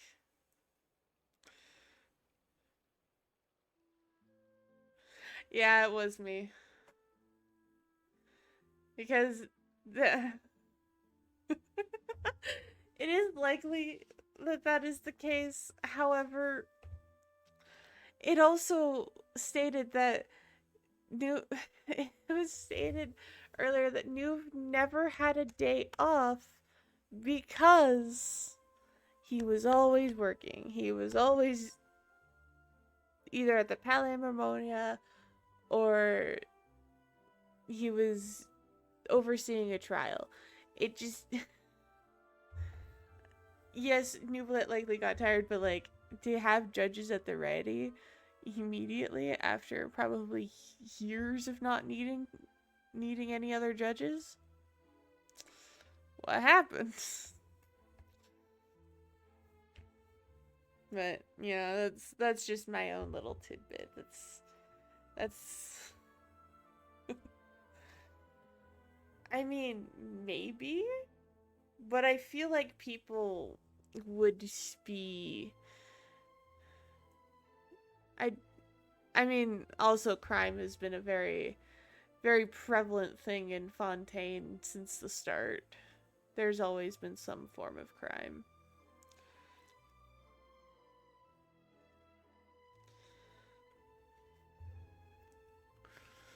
Because remember, we started off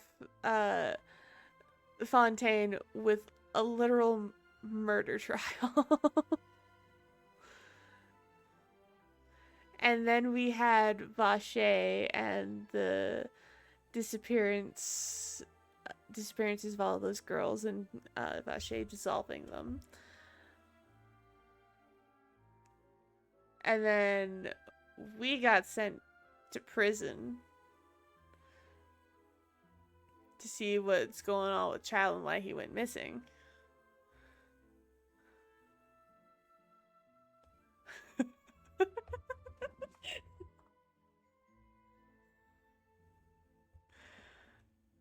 Maybe, who knows?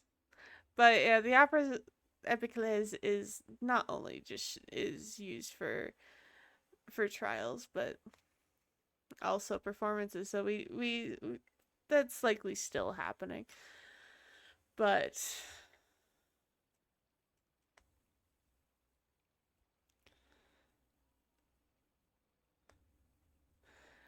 yeah.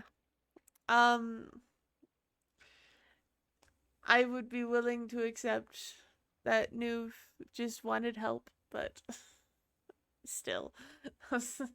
I did find it a little odd because yeah, Nuve was always sold as basically the only judge that Fontaine had. It felt a little weird, but you know, things could have always changed after the Archon quest, obviously. So I wouldn't say I was upset about. I was just confused because like it was just something so haphazardly thrown in there. That is true.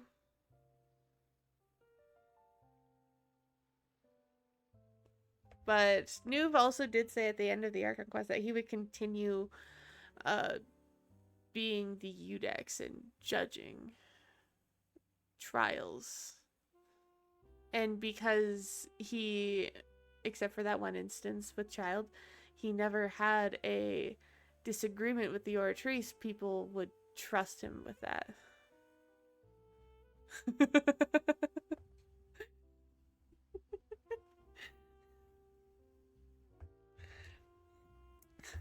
I mean, true.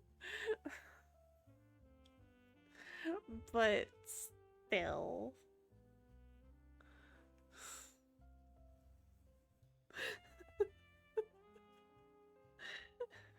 Not the after you get the promotion you slack off. I don't think Noob is the type to slack off. I'm gonna put a buck with you on that.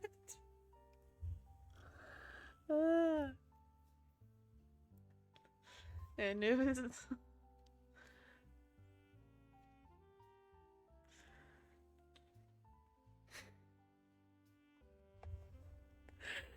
no.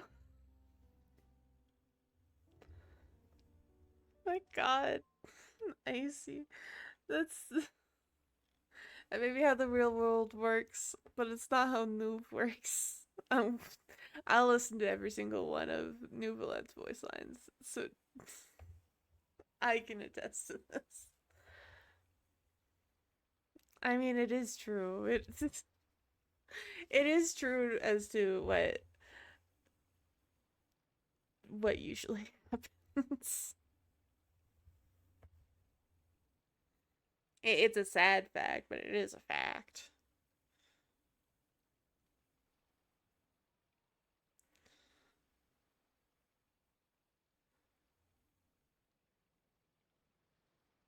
But yeah, this has always been an interesting little piece of lore.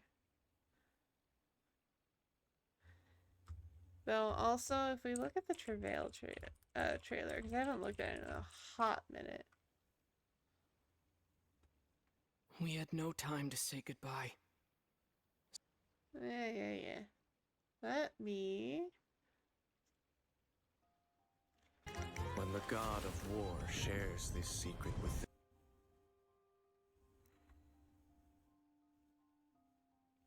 rules of war are woven in the womb. The victors shall burn bright, while the losers must turn to ash. When the god of war shares this secret. See, we still don't know what this secret is. And we're in 5.8. Well, we're in 5.7, but we're almost at 5.8. Like, what secret?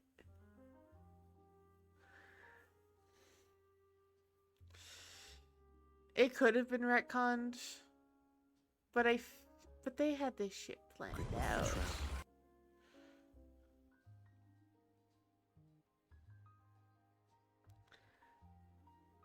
And like we still have that piece of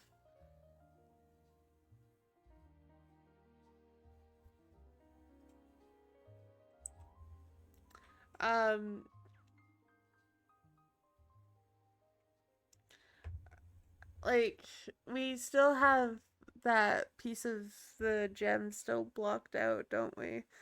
For the pyro gem. So there's something that hasn't happened. That's supposed to happen.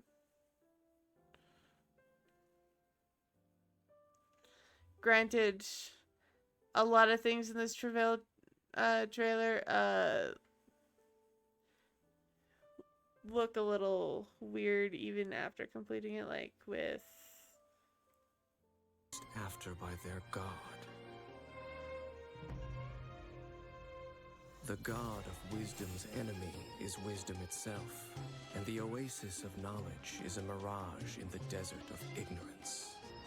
In the city of scholars, there is a push for folly, yet the god of wisdom makes no argument against it. No, that's because she can't. She's imprisoned. The god of justice lives for the spectacle of the courtroom, seeking to judge all other gods. But even she knows not to make an enemy of the divine. Which was always a funny line. Though a lot of this Travail chapter, like, they planned a lot of this out. We just don't have a Nod Cry bit in here. So I do think this still has, you know, merit. I think that there's definitely something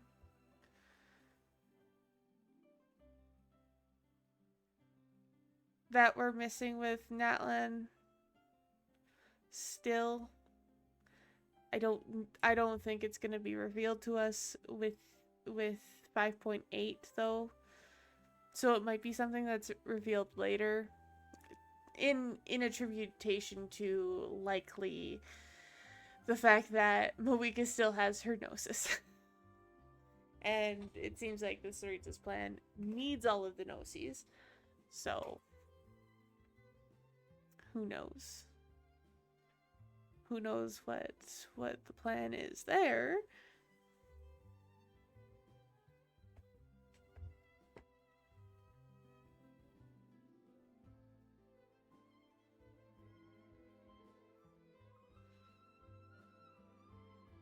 But depends on which old Venti voice line you're talking about. No. Because there's a lot. There's a lot of old Venti voice lines.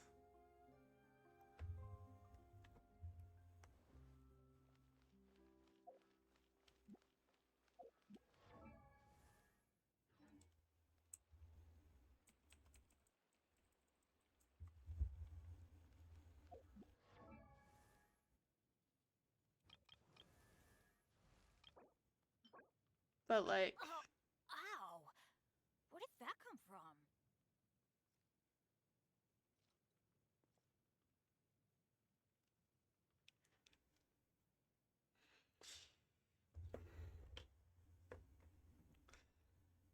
I mean, I don't think Moeka originally shared her power with the Traveler. Assemble!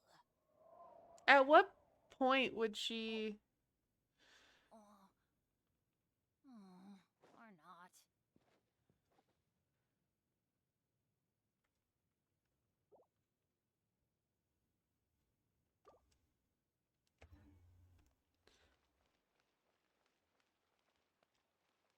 Fearless.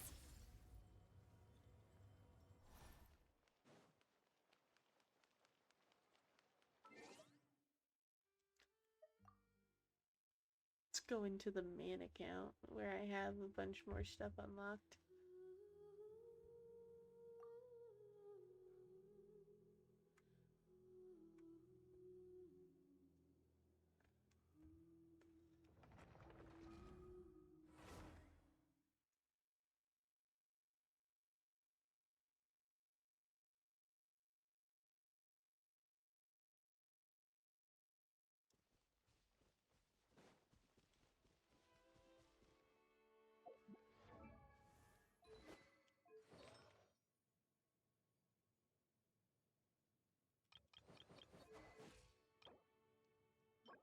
Yeah, even with this account that's done everything, Pilgrimage for Wish Battle.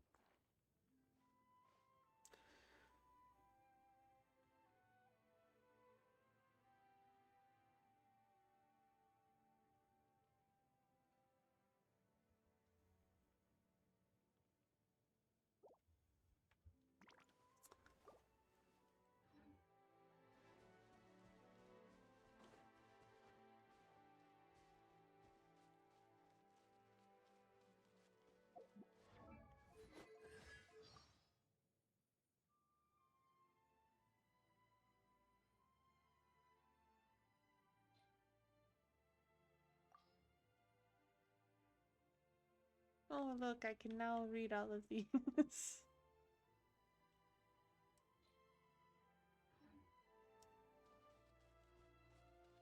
Merciless.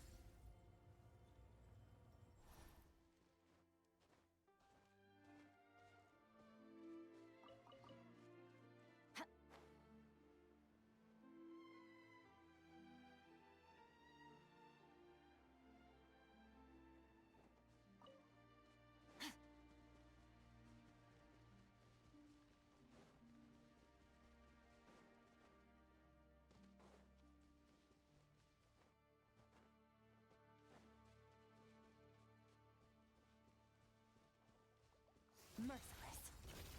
Paradigm shift. Freeze! Shower me with praise! Dodge this!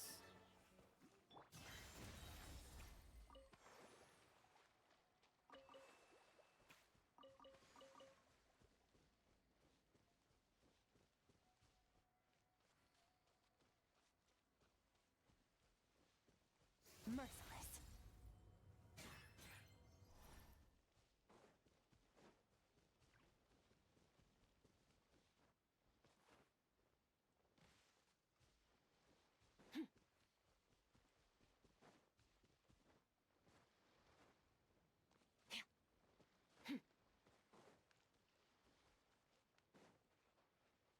Fearless.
I'm having trouble looking for the voice line.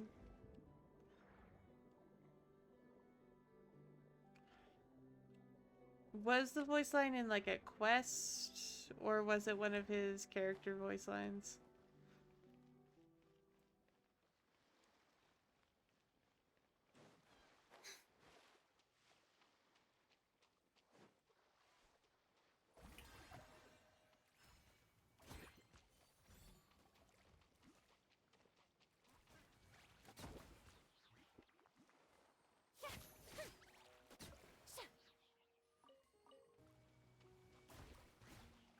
Hold the line!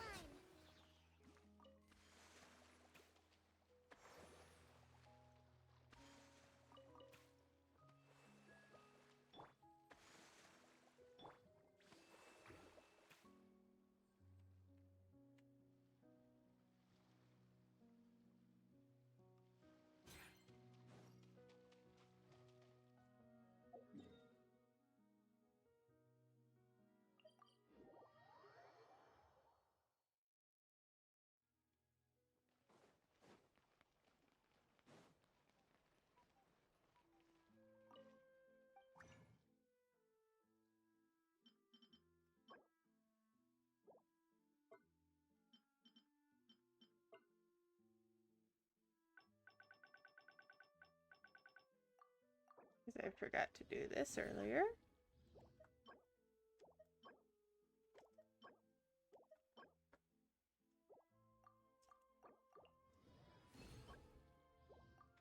Oh! Fine.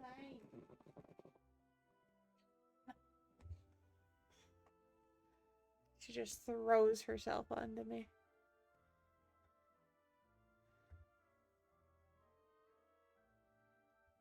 Alright. Give me a second.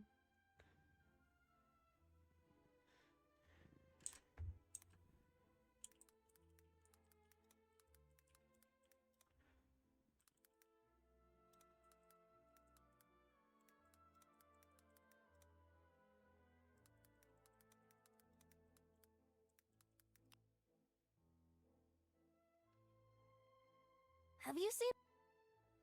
God, why is everything always so loud? Right, I turned up my volume after I went back to the game because I couldn't hear shit. Ow. Claws. Not on bearskin, please. About a minute in, roughly.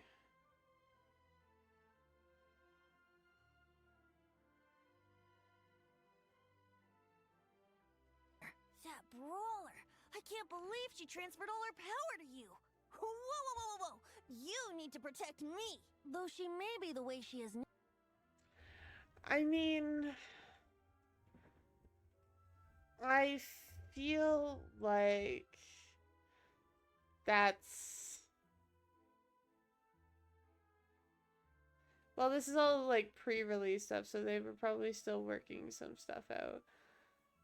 And they definitely did retcon some things, because I feel like the Pyro Archon being human was a retcon thing.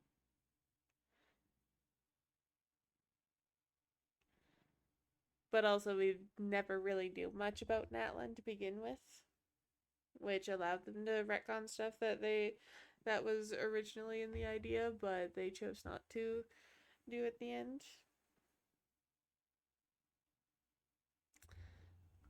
But let's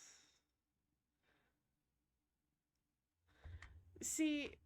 There is the chance, small chance here. Hang on. I have to have a cat clinging to me, apparently.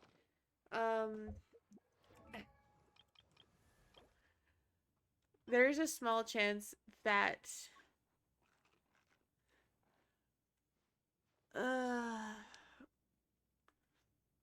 the rest of this is going to be revealed to us in the Merjavari quest. Possibly. Small chance. Small chance. Because we don't really know much about what's in there. I don't think they forgot about the gem.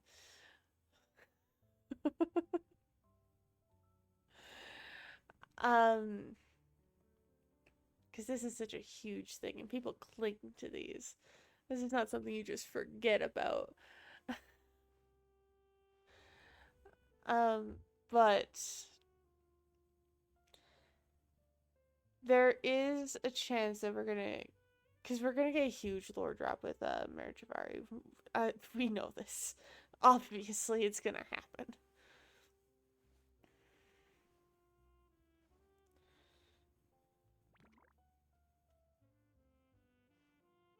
That is a huge retcon, and it would change the story. I honestly would have liked to see that side of that story instead of the one we got. Yeah.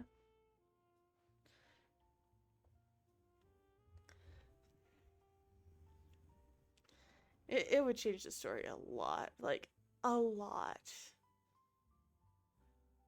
But we never...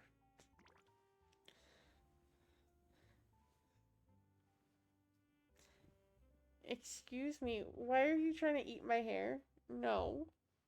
No, miss. My hair is not for you to eat.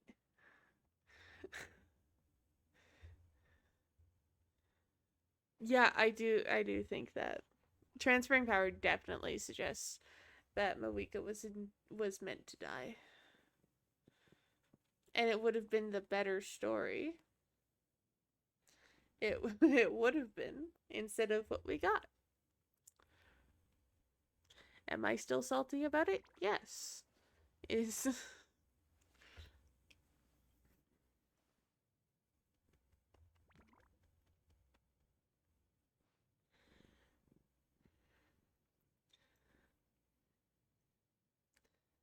transferring power definitely suggests that Malika was meant to die. And I would have rathered that. I wonder what they had set up originally. Because I have a feeling it was leagues better than what we got. I mean, it could have been considered too OP. However, we're about, if they didn't decide to put in Nod Cry and everything, we're almost done the game. Like, I feel like our travelers should be much stronger than they are. Like, we're gonna be entering Shania soon. Technically, Not Cry is a part of Snezhnaya, though it is an independent part from Snezhnaya. But border-wise, it's still technically in Snezhnaya, so I'm counting it as Snezhnayan. Try to say Snezhnaya that much that quickly. God, I almost tripped up there. Anyways. Oh.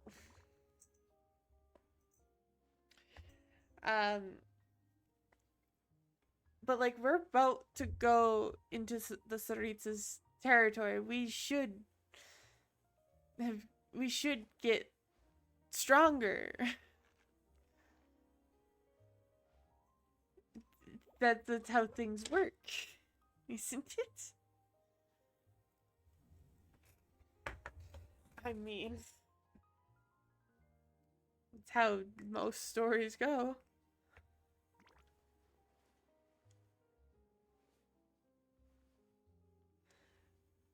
It's likely it was a power to boost to confront the Tsaritsa in the end.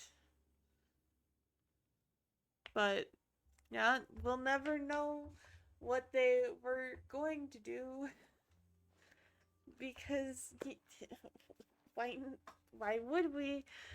We got a terrible story instead. I'm calling it terrible because in my second account, and this is saying something, I really don't want to do Natlan's Archon quest in my second account. There's a reason it's taken me this long to play through Natlan's Archon quest.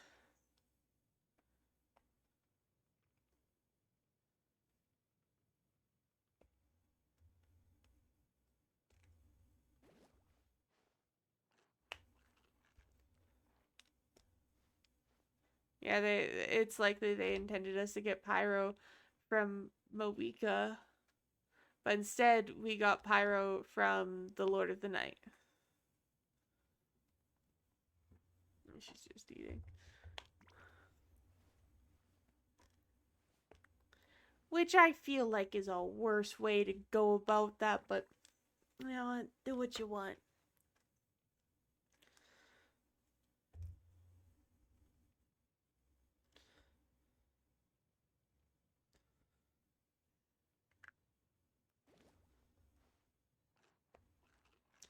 I have a lot of problems with Natlan's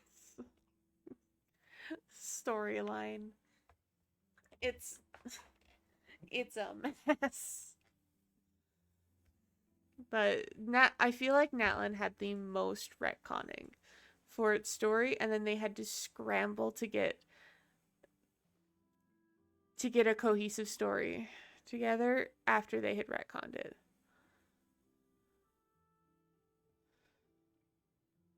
Yeah.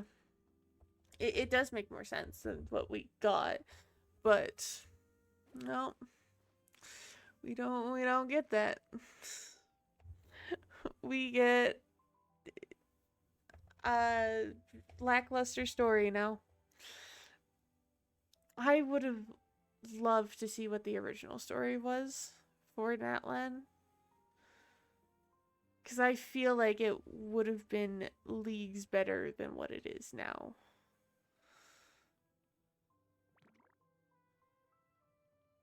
but we'll never know. Not fully.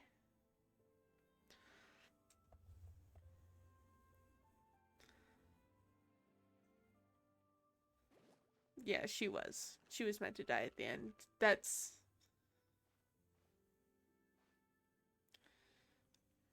And, like, that would have been amazing. I want that storyline. I want the one where she sacrifices herself, where she dies. I want that one. Yeah, they changed it last second. And then it felt... It felt like we were cheated. Now, I know during, when I edited and uploaded my Act 5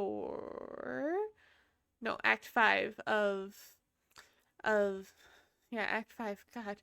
Act 5 of Natlan's Archon Quest to my YouTube, I had to cut out the end where I was talking about it because when I did the quest, I was high on emotions.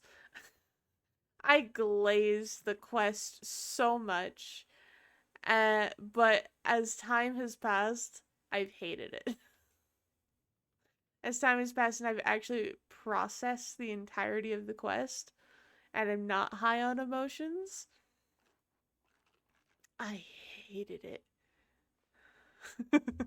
You will never see it. I cut that out because I was glazing that about Moika not having to do the sacrifice, and that Capitano got to have his own kind of death. And, like, yes, that's true. At the time, I was sort of happy. It's hard to explain. I was happy that Capitano found an end in a way for himself.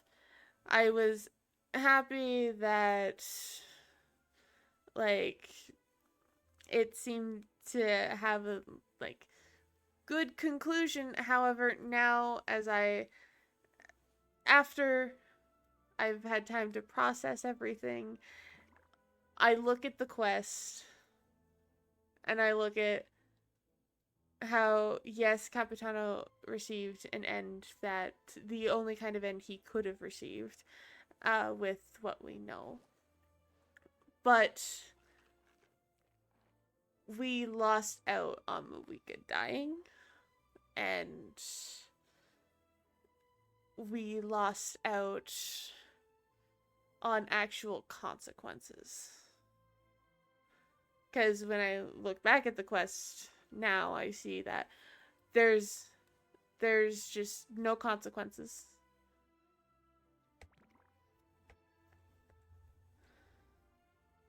It's likely that that's what Capitano ended up doing. He was added late and absorbed her actual ending. Which I would have loved to see that actual ending. Like, please. Like, kill Moika.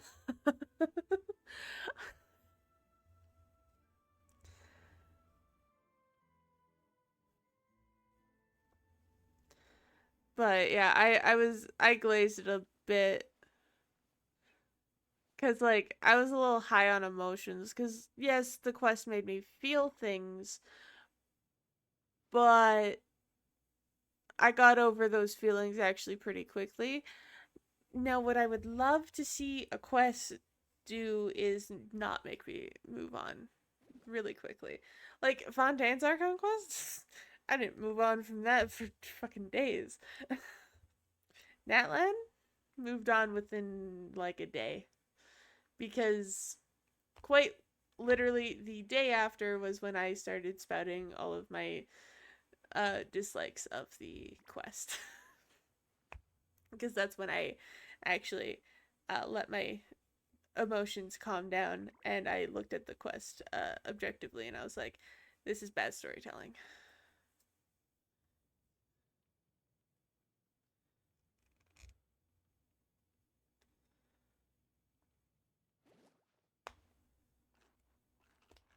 Yeah, prior to Natland, like, they kept Natland very hidden, too. Like, they had planned that they were going to do a retcon at some point. Yeah, no,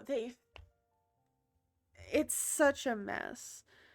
Because it does feel like they just shoved him in there.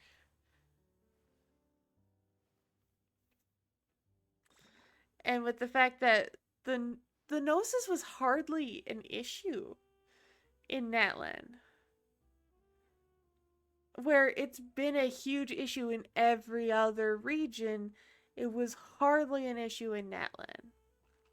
And Moeka still has her Gnosis. Now, if potentially, Moeka had transferred her power to us, as well as sacrificed herself, it's likely we would have ended up with the Gnosis, and then we would end up going into Snezhnaya with the Gnosis. And that's why. But then all of that got fudged over because Moeka still has her Gnosis. We don't have a Gnosis. And so the last Gnosis that needs to be grabbed is still not grabbed.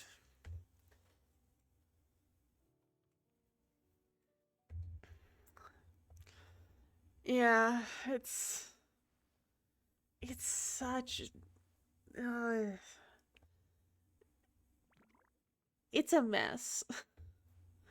Like, Nalin is such a mess. And I just can't wait to leave it. I'm gonna be honest. I can't wait to leave it.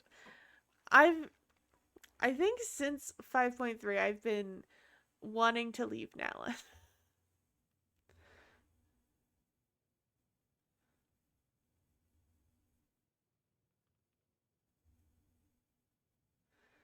Yeah, it does. And like, who knows? Maybe that's not how they originally wrote it, but that makes the most sense in my opinion. Because there were also a lot of theories going around after 5.0 or even 5.1 that the Traveler would end up becoming the next Pyro Archon. Oh, who is this?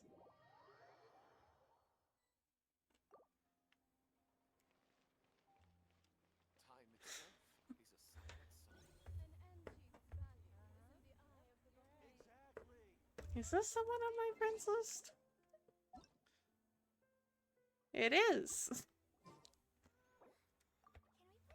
Hello.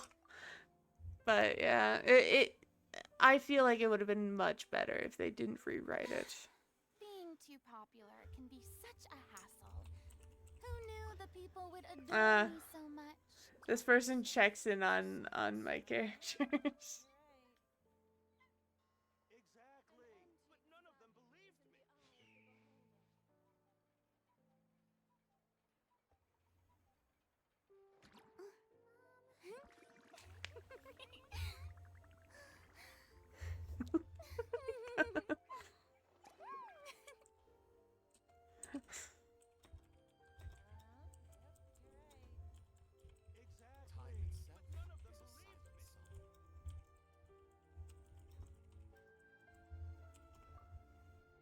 But yeah, it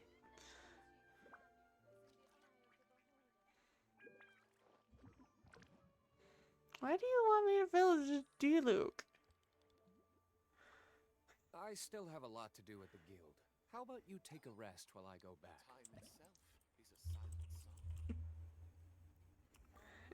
You think? No.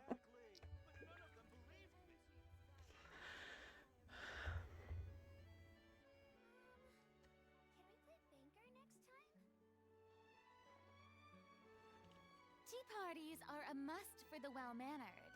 If you'd like to learn the proper etiquette, I'd be happy to teach you.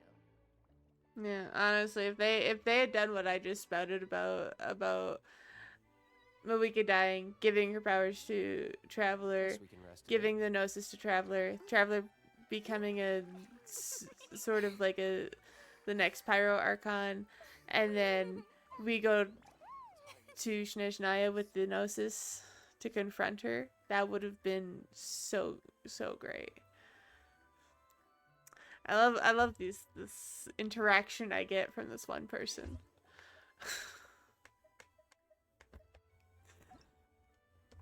That would have made a much better storyline. Just gonna say. But we'll have to wait and see what they do.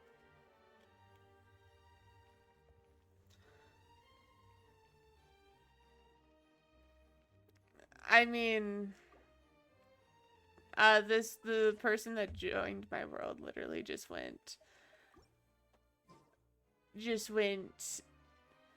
who did you just finish building? Can you do D-Luke next? Then when I said I'm building Xiangling, they're like, wouldn't she already be built? I'm like, you'd think. But nope, and then they left. This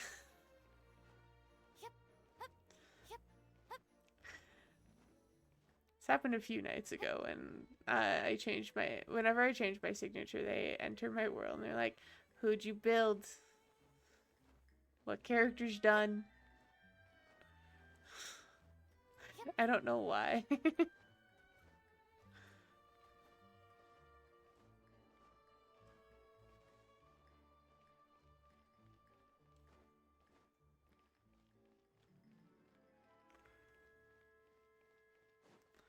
Yeah, it does make sense. I hate it. I hate it, but like it makes sense.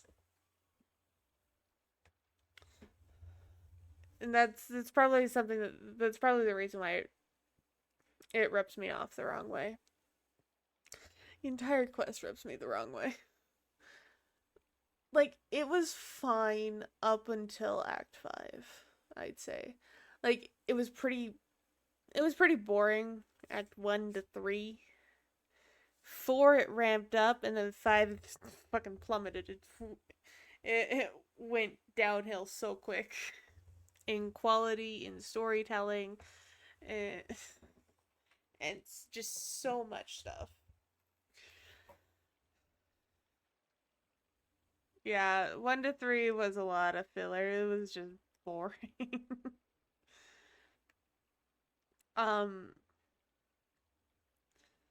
The only thing I liked from Act 1 to 3 was literally the Sitlali bit in Act 3.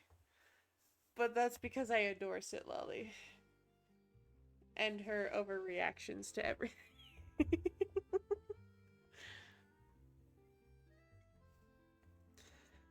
I just love how angry she gets. I don't know. Sitlali is my favorite character from Outland. And she's probably the only favorite character from Outland.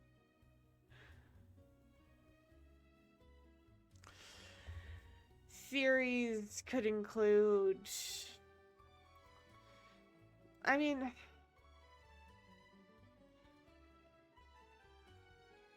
For some reason, I feel like they made Natlan's Archon be human as that. I feel like that was a retcon. I don't know why, but I feel like it was, and it's likely due to the love that Farina has and her being human.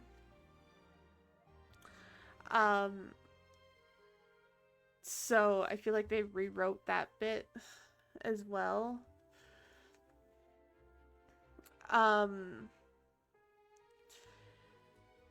And so because of that brings a lot of issues forth with Moika's sacrifice, because she's not technically immortal. It'll still bring problems later, yada yada yada. But I feel like rewrote the ending specifically because so many people don't want a dead playable character in Genshin.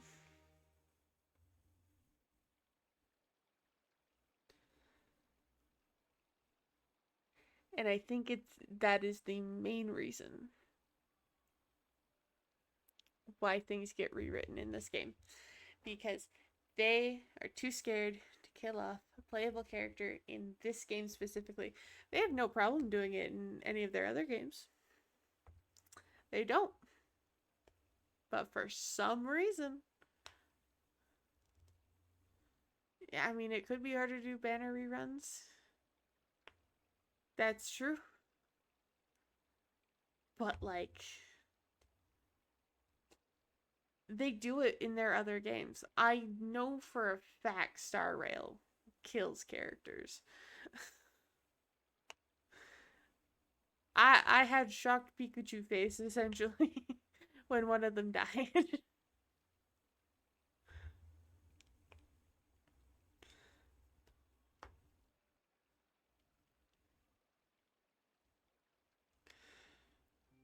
But, yeah.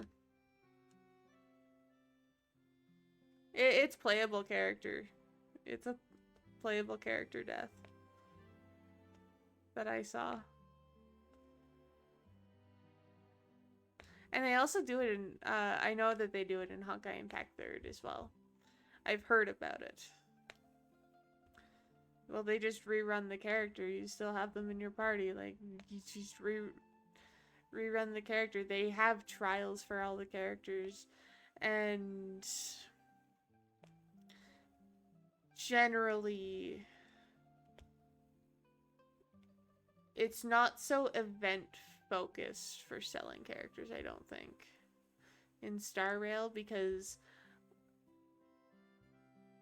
most of the older characters, when they do reruns, they're not as necessary for Star Rail, because Star Rail has a huge power creep problem. So it's literally newer characters are better in the whole. So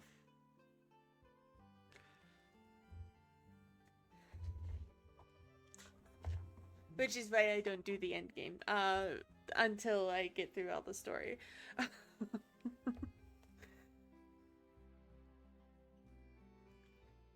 Because with the current team I got on my Star Rail, I can get through story pretty easily, so it's fine. We don't talk about the time that I took 3 attempts and barely managed to defeat the boss. That's because they were underleveled and underbuilt. Because I bum rush into things. It's fine.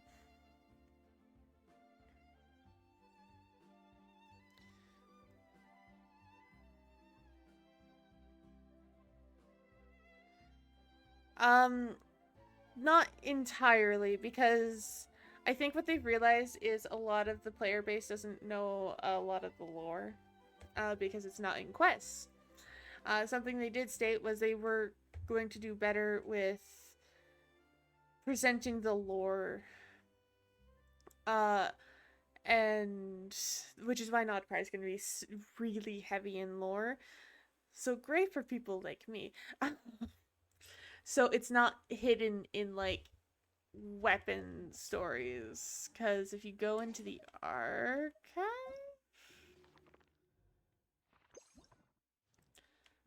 Yeah, because, like, there's stories behind all these weapons. Like the Skyrider sword. Yeah. Like, there's stories behind all these weapons. Same with, like, artifact sets. Because if we go here, this is literally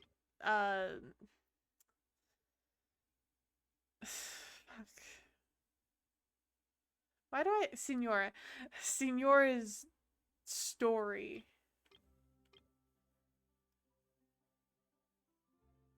in here. There's so much lore in these artifacts that no one reads, no one knows about. Like, look at this.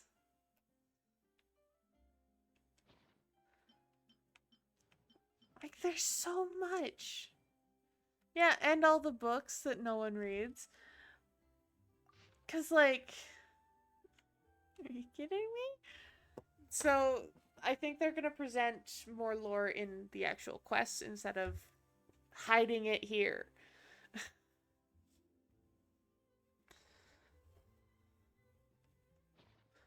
Which would be a much better way of doing this.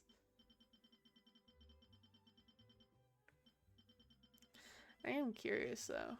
Real quick. I'm gonna... Yeah, this is just about Skirk. Skirk's artifact says just about her. Maybe, yeah. No, it's not. This is different.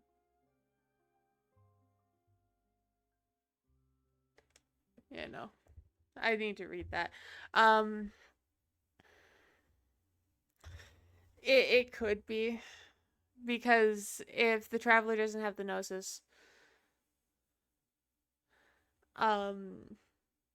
if the Traveler doesn't have the Gnosis, then we have some problems there.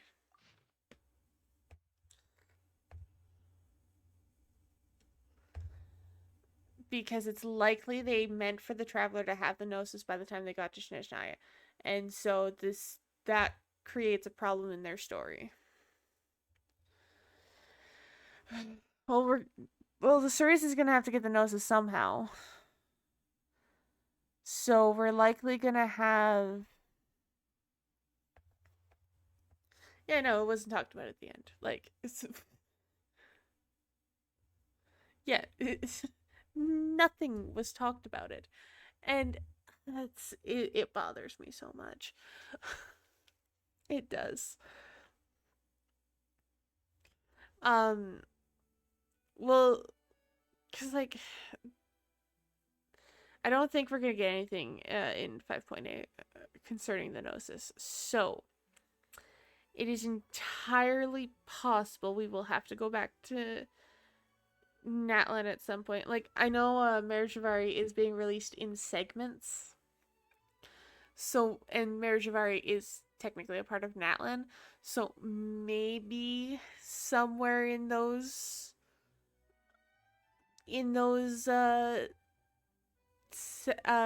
segments of releasing Marriage of Ari, there'll be a conflict with getting with the Fatui trying to get the Gnosis from Moika. Or how they could spin it is the Saritsa manages to convince the Traveler to her side, and then the Traveler asks for the Gnosis from Moika. That is the only way I could see them spinning it, really, with the way they've messed with this. Yeah, it was very fan servicey and nothing progressed. Like, I feel like the reason they have Inetha coming in before Nod Cry is to get us to go to Nod Cry.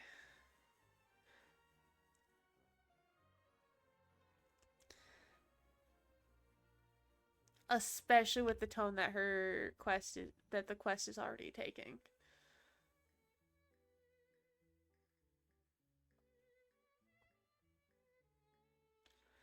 Because that'll lead us to going to Nod Cry, very likely.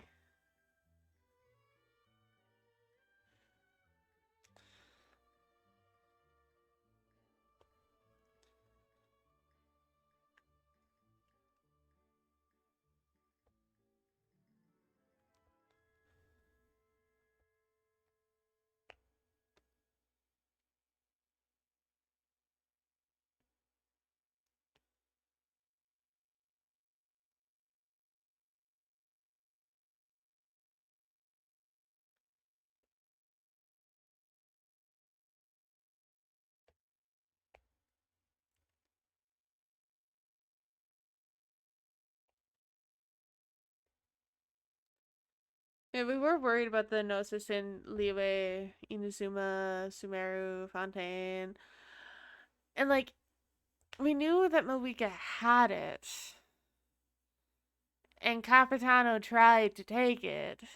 But after that, after Capitano and Moika's fight, and, like, little brief moments of Moika using it a little bit, nothing happened. It was like it was forgotten.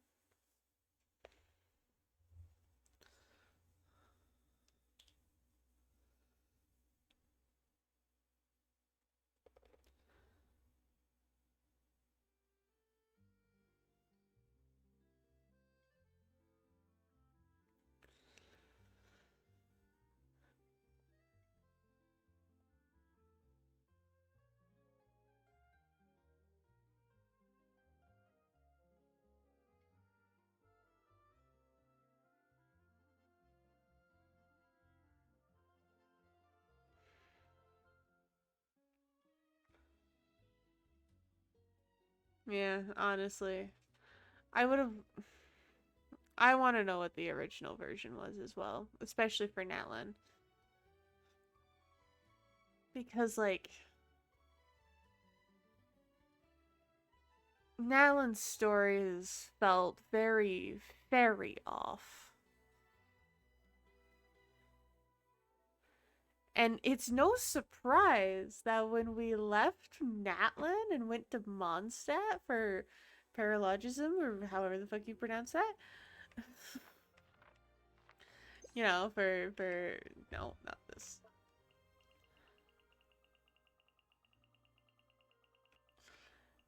For this quest, I felt like the story was back.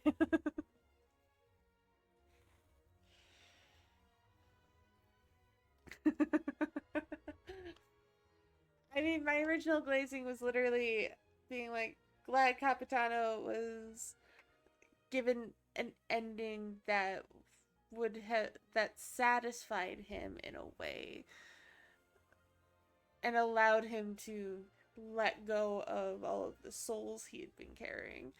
And because you,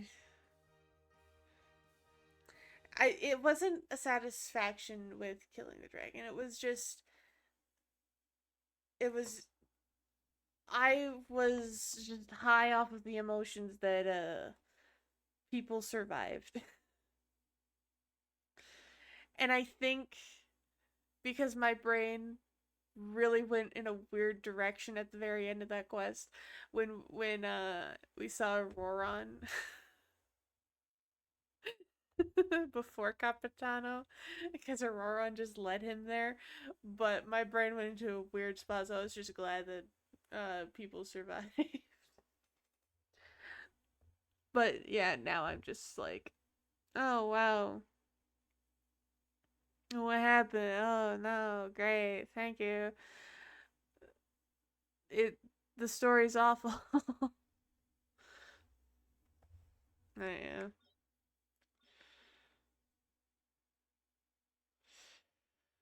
Oh god. Well, we can probably find that out. Where would it have been? Would it have been in Act 4?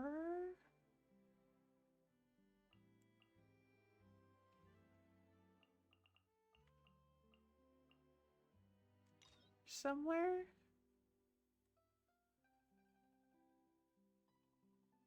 I mean, I would have been probably crying on stream, but after all of that and after I get through it, I probably would have been so happy that there were actual consequences. Um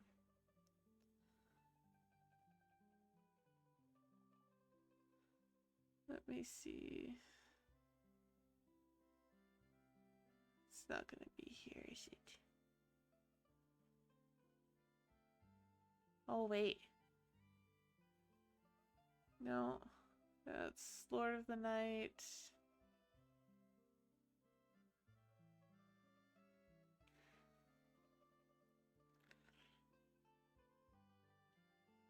Yeah, Cheska dying before her dying. That would have been pretty good as well.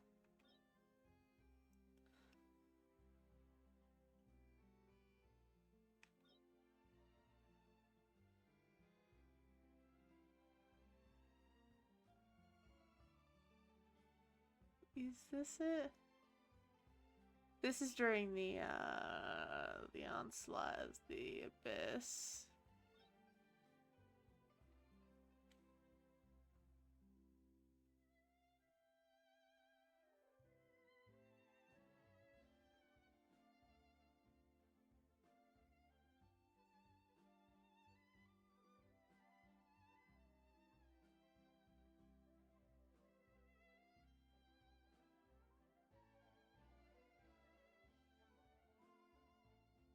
Is this gonna tell me?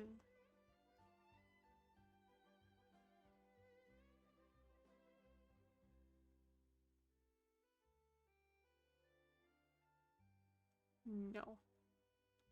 This one doesn't tell you.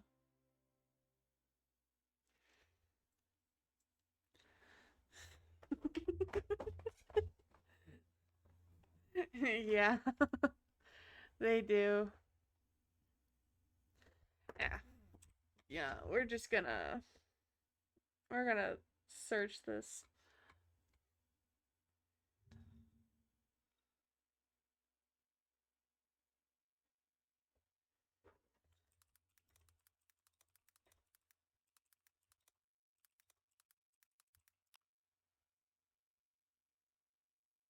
And Heroes of Natlan.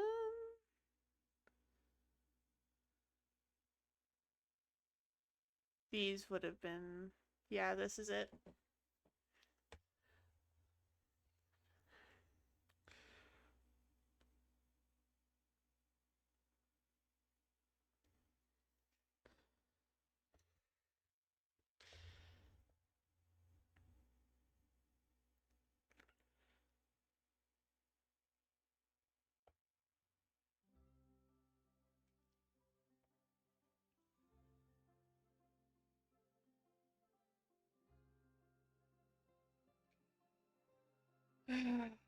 Yeah, this is so these are the original heroes.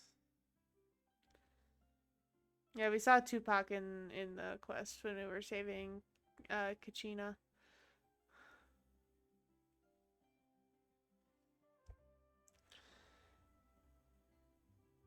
Yeah, no, Citlali's not a hero.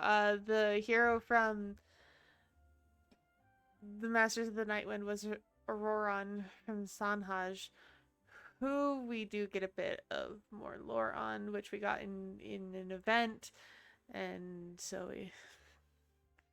Yeah, it is weird. There's two Electros.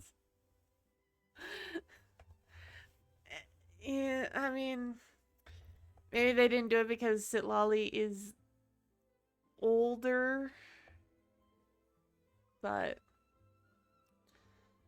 because Citlali's bare minimum 200 years old.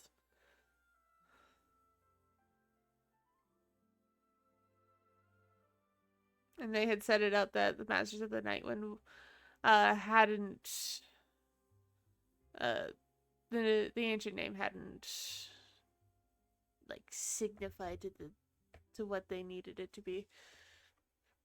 It's a beauty thing. You know what? Don't know. I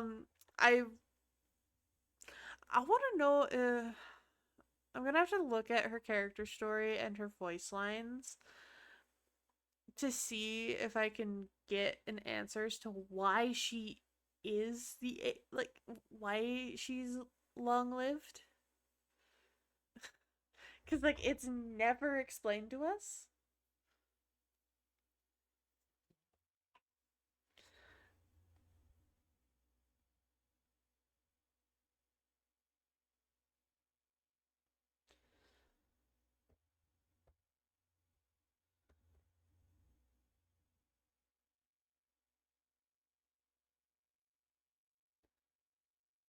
Yeah, I wouldn't know her with Shilonen.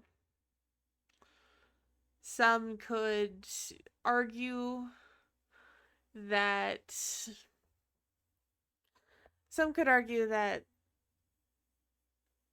Jalonen, the reason Jalonen is always seems to always be tired, could be a side effect of forging ancient names, but like,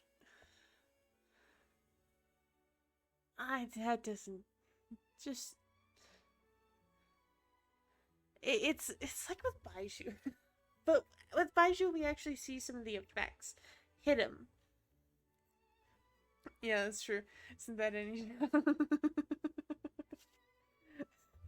Don't I know it? Considering my right calf still hurts like a son of a bitch after I worked at 11 hours and was on my feet for actually 15.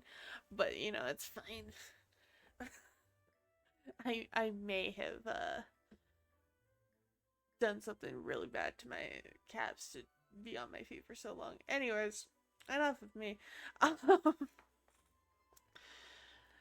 But like, what bothers me about it is we do have another character that essentially takes from his own life force to heal others, and that's Baiju. No, I didn't fall. I was just working an 11-hour shift, and then I was on my feet for 15 hours because of travel time, and I was running to get from one shift to the other because it was at 2 different stores with not a whole lot of time between. I was just tired. And I've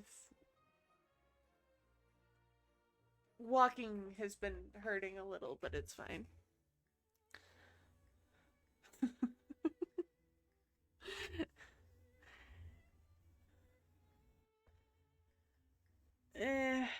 It's fine.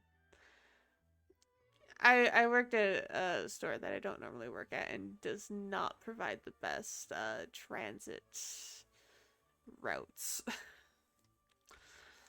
And it was all just to make sure I could afford rent.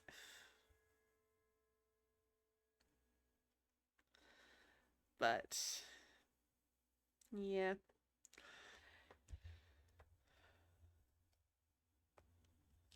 I have no problem taking transit, to be honest.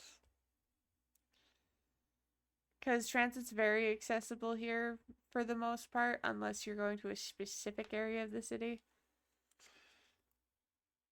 But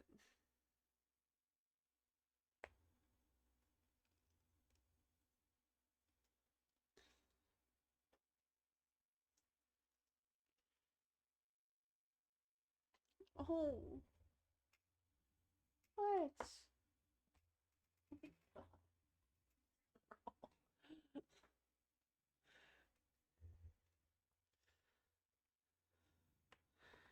Um,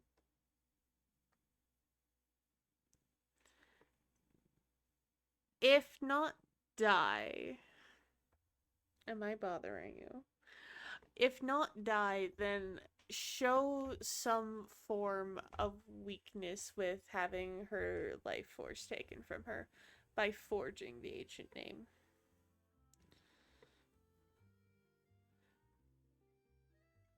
Because, like, with Baiju, I think he uses his life force. I'm pretty sure he uses his life force with his ancient art to heal.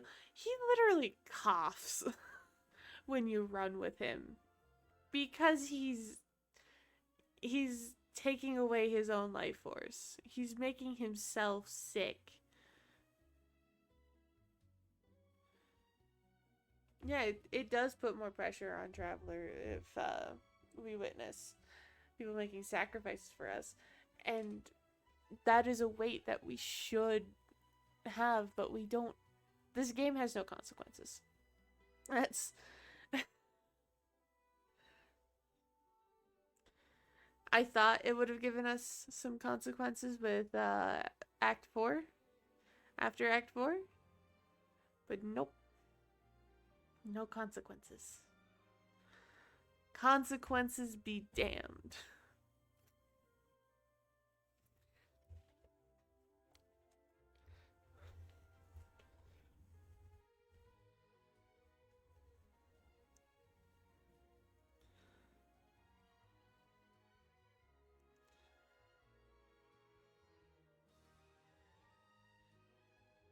Dang.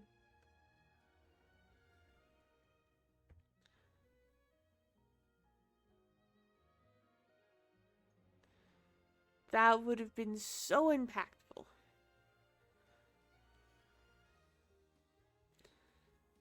Yeah, that would have been something that I would have liked to see, but they wouldn't do that.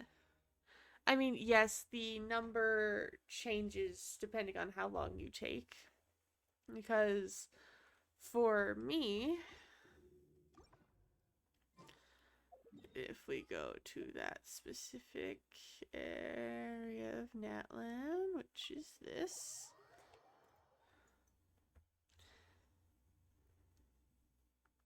I mean, yeah, but also Kanich was not at the Scions. He was over here at some point, where there was a huge abyssal area. But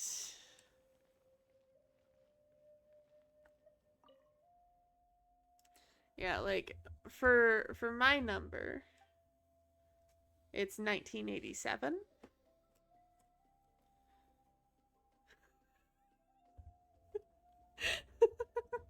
Look. Look.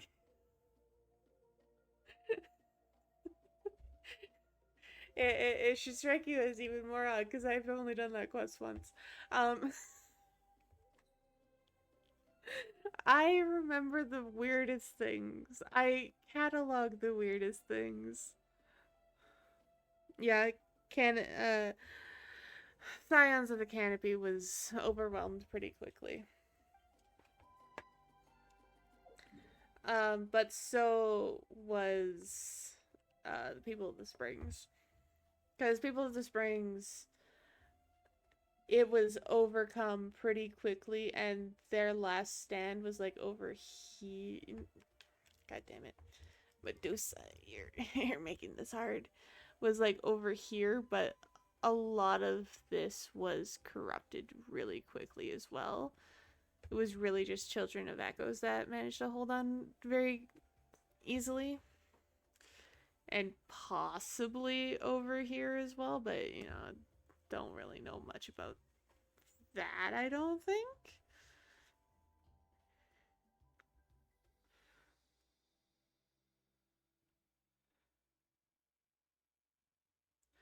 Um, Echoes has this narrow path, so they can set up a defense here and take out the abyss. Because if we go here, there's only such a large path that that abyss can take. The abyssal creatures can take this way or this way. So they have the advantage of a narrower path towards them. That's why they could hold out for so long.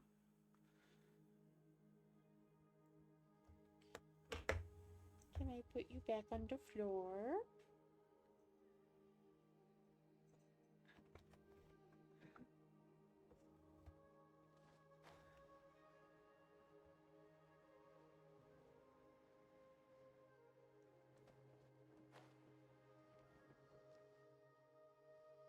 Yeah, a narrow path makes the numbers more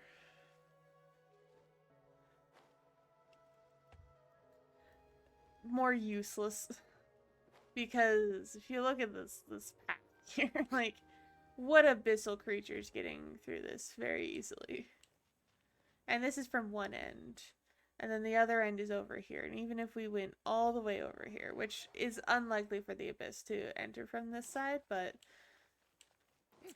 also could. It starts out as open, but it narrows down pretty quickly. So as long as they have essentially warriors set up here and some set up down here, they would be fine. Because, well, yes, higher ground will affect will affect the abyss a little from here, you can also cherry pick them off from the edges from down here. And if any of them come down, it's a narrow path. Yeah, Canopy has very openness, because first off, their first problem is up here leads straight to their home base. And abyssal creatures could just jump off this cliff. And since the abyssal creatures were taking forms of the Saurians, they could use these easy. And so it's just very easy for that to take front. And well, yes,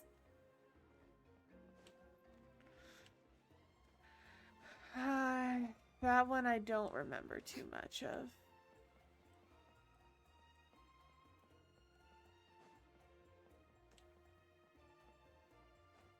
Because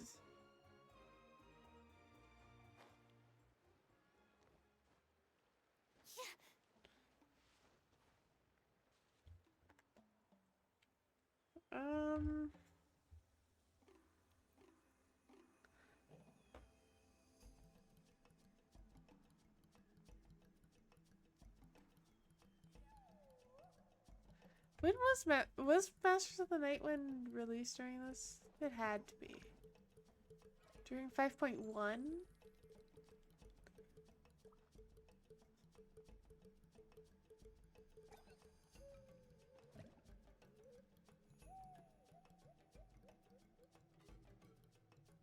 Because it would have been in a voice line otherwise. Yeah, no, it was in the 5.2 update, so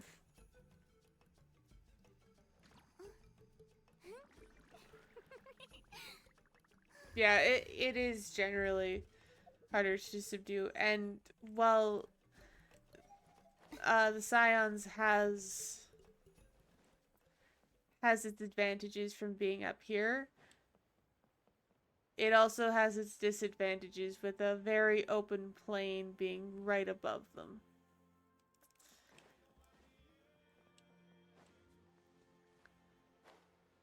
And so even with this narrow path here, the abyss could have easily taken the easier route.